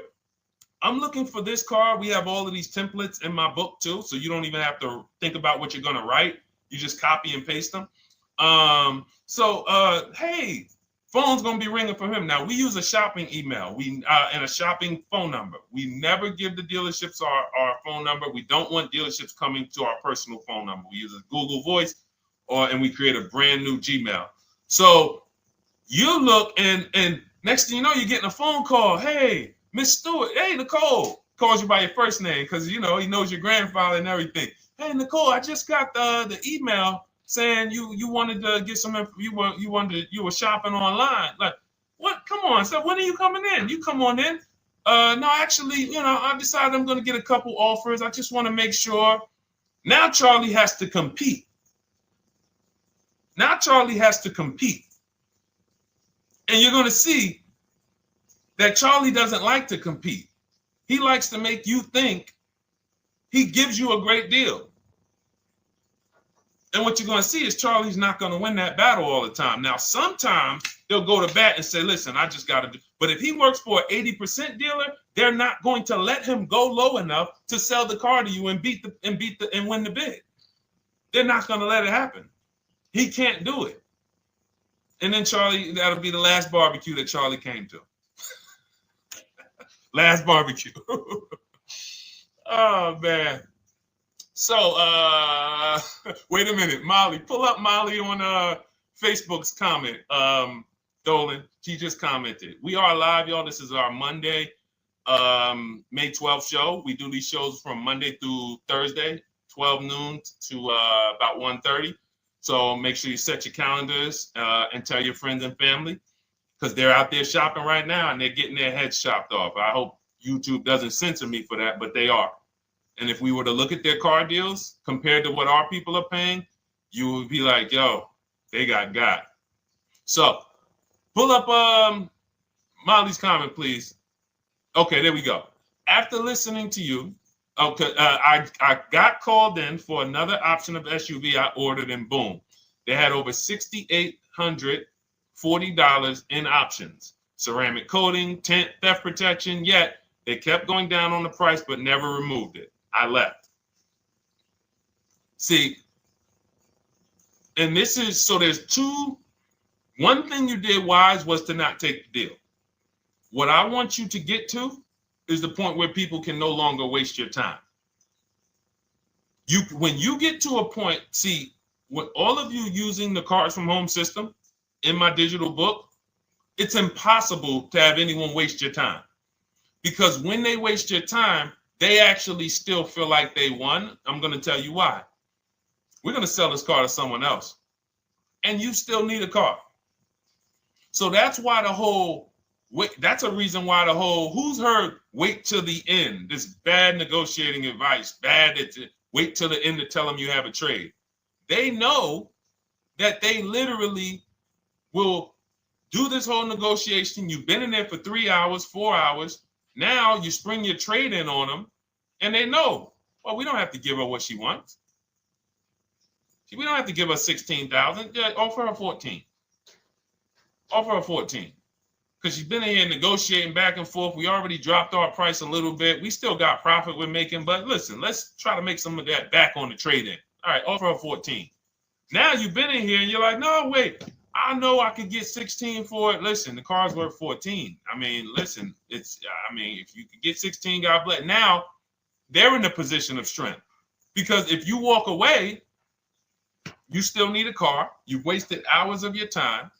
And if you take the deal, they won. So it's like some people be like, man, because that's what they're thinking about. You know how many people say, Dad, all right, I know I feel like I could get 16, but do I really want to go through this all over again? All right, let's just do the deal. Lost. Didn't get the money for their trade-in, have no idea if they're getting a good price on the new car. They haven't gotten other offers. That's the car business. That's what 95% of people do. That's the car business. Leave thousands on the table. And now we can talk about the 3 pillars of great car deals, because that actually ties into what we're talking about here. Thank you, Nicole. Thank you. Helping out the community. Listen, I help everybody willing to listen. I have the benefit of actually teaching something that is so effective. I get hundreds of people that write me and send me deals and get results. So I have a real-time gauge on how we're doing. Real time. Versus somebody who sells stuff, but they don't really care about the result. So you'll buy stuff and you're like, whoa, this is not the result I thought I was going to get. All we do is hold ourselves accountable to the results. And as long as we keep getting these emails in, as long as we keep getting people writing us, taking pictures, sending stuff, we know people out here getting the same types of deals that I would be getting. And that's what I want. I don't want anyone taking a deal that I wouldn't take. As somebody who's done thousands of transactions with Mercedes and General Motors, leased 7 cars. I'm the one my friends call. They've been calling me for 7 years, 8 years. Deshone, all right, man, I need a car. I'm good. Listen, this is what I do. And the way that we give them peace of mind is the comparison offers. You only have peace of mind with comparative offers. There's nothing else. That's why you can buy spaghetti sauce, and that's why you can buy a TV on Amazon in 5 minutes, 10 minutes. Because you're going to go through, boom, okay, all right, let me check Walmart.com. All right, let me check this site. All right, let me check this site. All right, this one's the best. You spend $800, $400 in 15, 20 minutes. And not feel buyer's remorse because you've seen the options. Buyer's remorse comes from not seeing other options. It's that simple. All right, let's go. All right, Dolan, we got time for. All right, yeah, throw another one in, Dolan. Let's go. All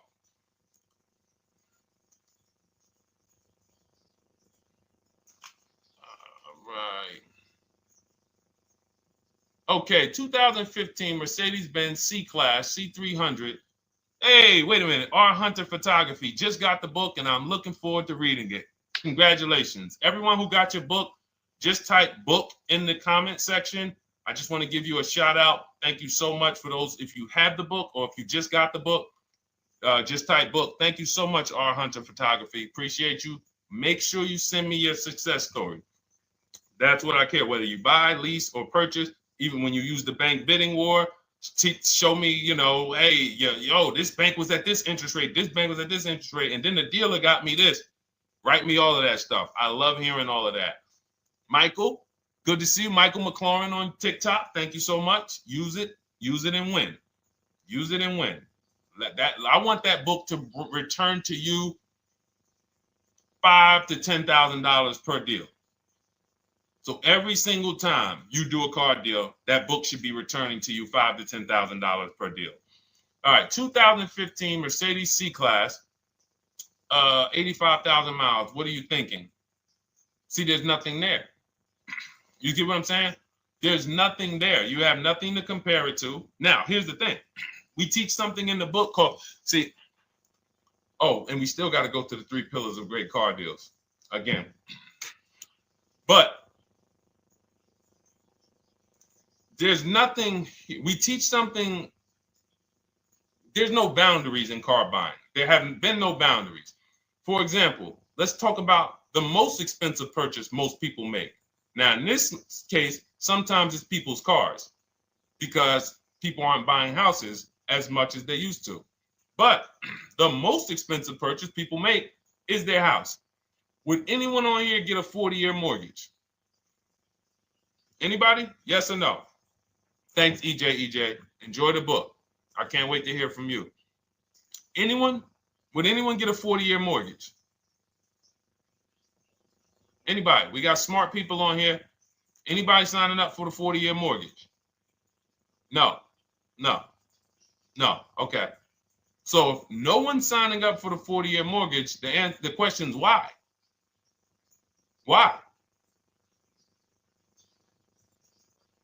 Because we know that's too long. If you got to take a 40-year mortgage, go. God bless you. Yes, go get you. God bless you. Hope she's well. And I'm glad you got your book, Daryl.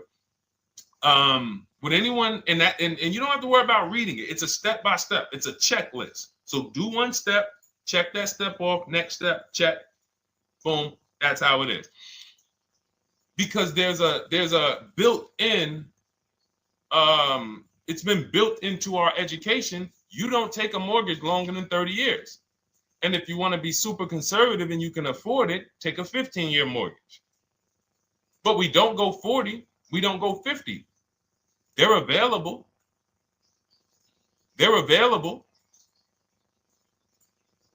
That's the same thing with 8-year car loans, 7-year car loans. And when we look at, so we have something called the rule of 72, which is 6 years, and the 10th birthday. What this says is you should never take a loan longer than 6 years, 72 months, and you should have the car paid off by the 10th birthday. Now, why? Because when I was in Mercedes, people who would come out is two people who hate, this is actually the same person. They hate Mercedes. They hate BMW. Why? Because they had an older one, no warranty, and they could not afford the maintenance and the repairs on top of the money they were paying for it. They hate it. You ever hear people say, oh, never buy that, man. I had one of those. It was a money pit. It was a money pit because you bought one that you wanted to shoehorn your way into the car. You couldn't afford the one that had the warranty, 3 years, 4 years old, buy an extended warranty, keep it 8, 9, 10 years, pay the car off in 5 or 6, and then you have, a couple years with no payment. You still have money to the side for your maintenance and your repairs when things go wrong. No, you bought one right from the start with no warranty because you wanted to be in a Mercedes. And they come out crying. You could just see it welling up in their eyes. We know, we've seen it too many times. That's a brand that people without any affordability index, they're going to buy cars that they cannot afford because they can afford the payment. And the saying is, if you can't afford to maintain it and repair it, you can't afford the car. So we never want a car that has a loan on it past the 10th birthday. That's an affordability gauge. That means I'm looking at a 6-year-old car. Car is 6 years old. 4-year loan. The amount of the number of years on the car, and this is in my book. Nothing I'm telling y'all is me coming off the top of my head or off the fly. I'm teaching you out of my book. That's what these shows are. I'm literally, when you are reading the book, I remember Deshone talking about this on the stream. Oh, I remember Deshone said this on the show. Everything I'm teaching you on the show is my book. So you can understand. I'm not winging any of this stuff. But when you look at the rule of 72 on the 10th birthday, it says the age of the car and the number of years on the loan should not go past 10. So if you're looking at a 5-year-old car, that already says my budget can only afford 5 years old. Like I can't get 4 years, 3 years old, which means I need a 5-year loan. If I'm looking at a 4-year-old car, I could do a 10-year loan. I mean a 6-year loan, because that's under 10. If I'm looking at a 3-year-old car, I can do a 6-year loan. 2-year-old car, 6-year loan. But if I'm looking at a 7-year-old car, 3-year loan. And what you're going to see is, wow, when I use that, Deshone, I see there's certain cars I can't afford. Correct. Correct. Because you can't afford the car to begin with if you need to get a 6-year loan on a 7-year-old car. Does that make sense? Type $ if that makes sense. Type a $ if you're getting this. Type a $ and let me know you're getting this.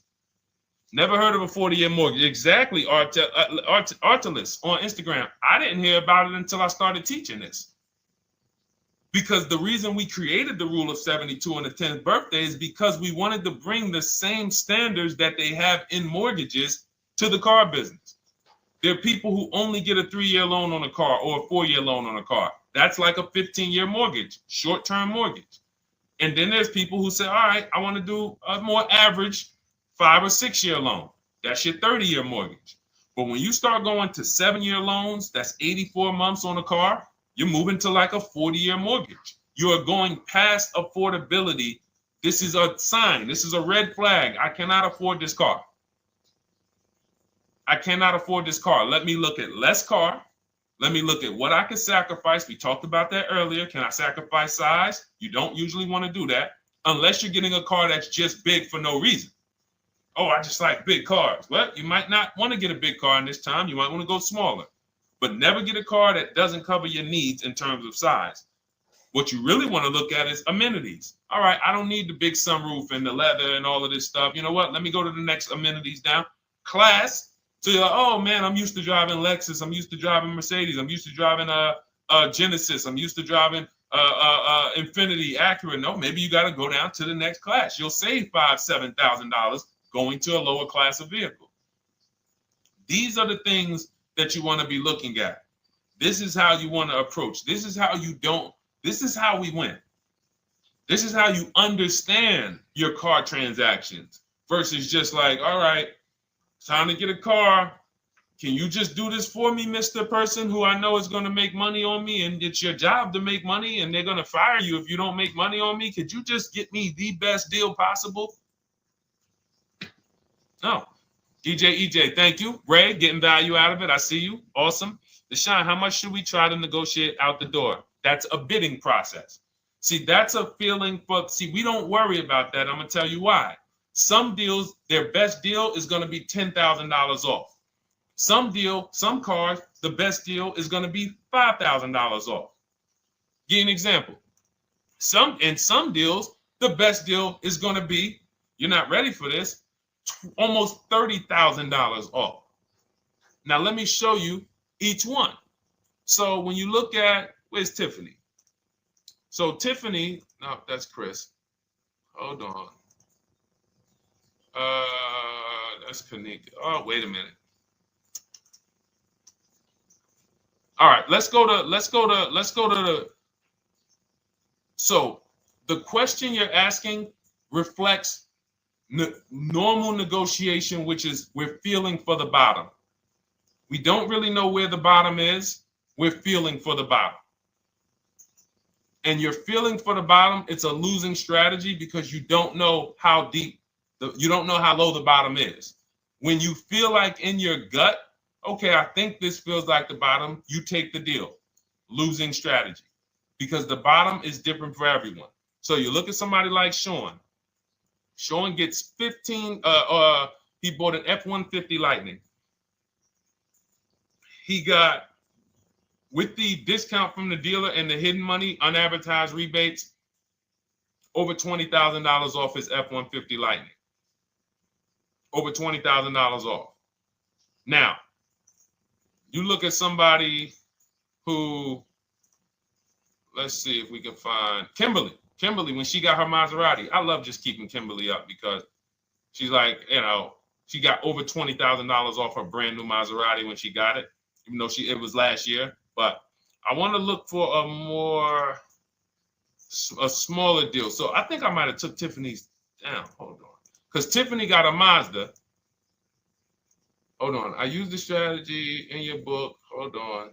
Tiffany got a Mazda, and when she got her bids, her best offer was $6,300 off. That was the best offer on that car. But she had other offers that were $3,000 off, $2,000 off, sticker price, over sticker. That was $63,000 off, $6,300 off. Then you look at somebody like Milligan. Milligan got the biggest discount I've ever seen in my life.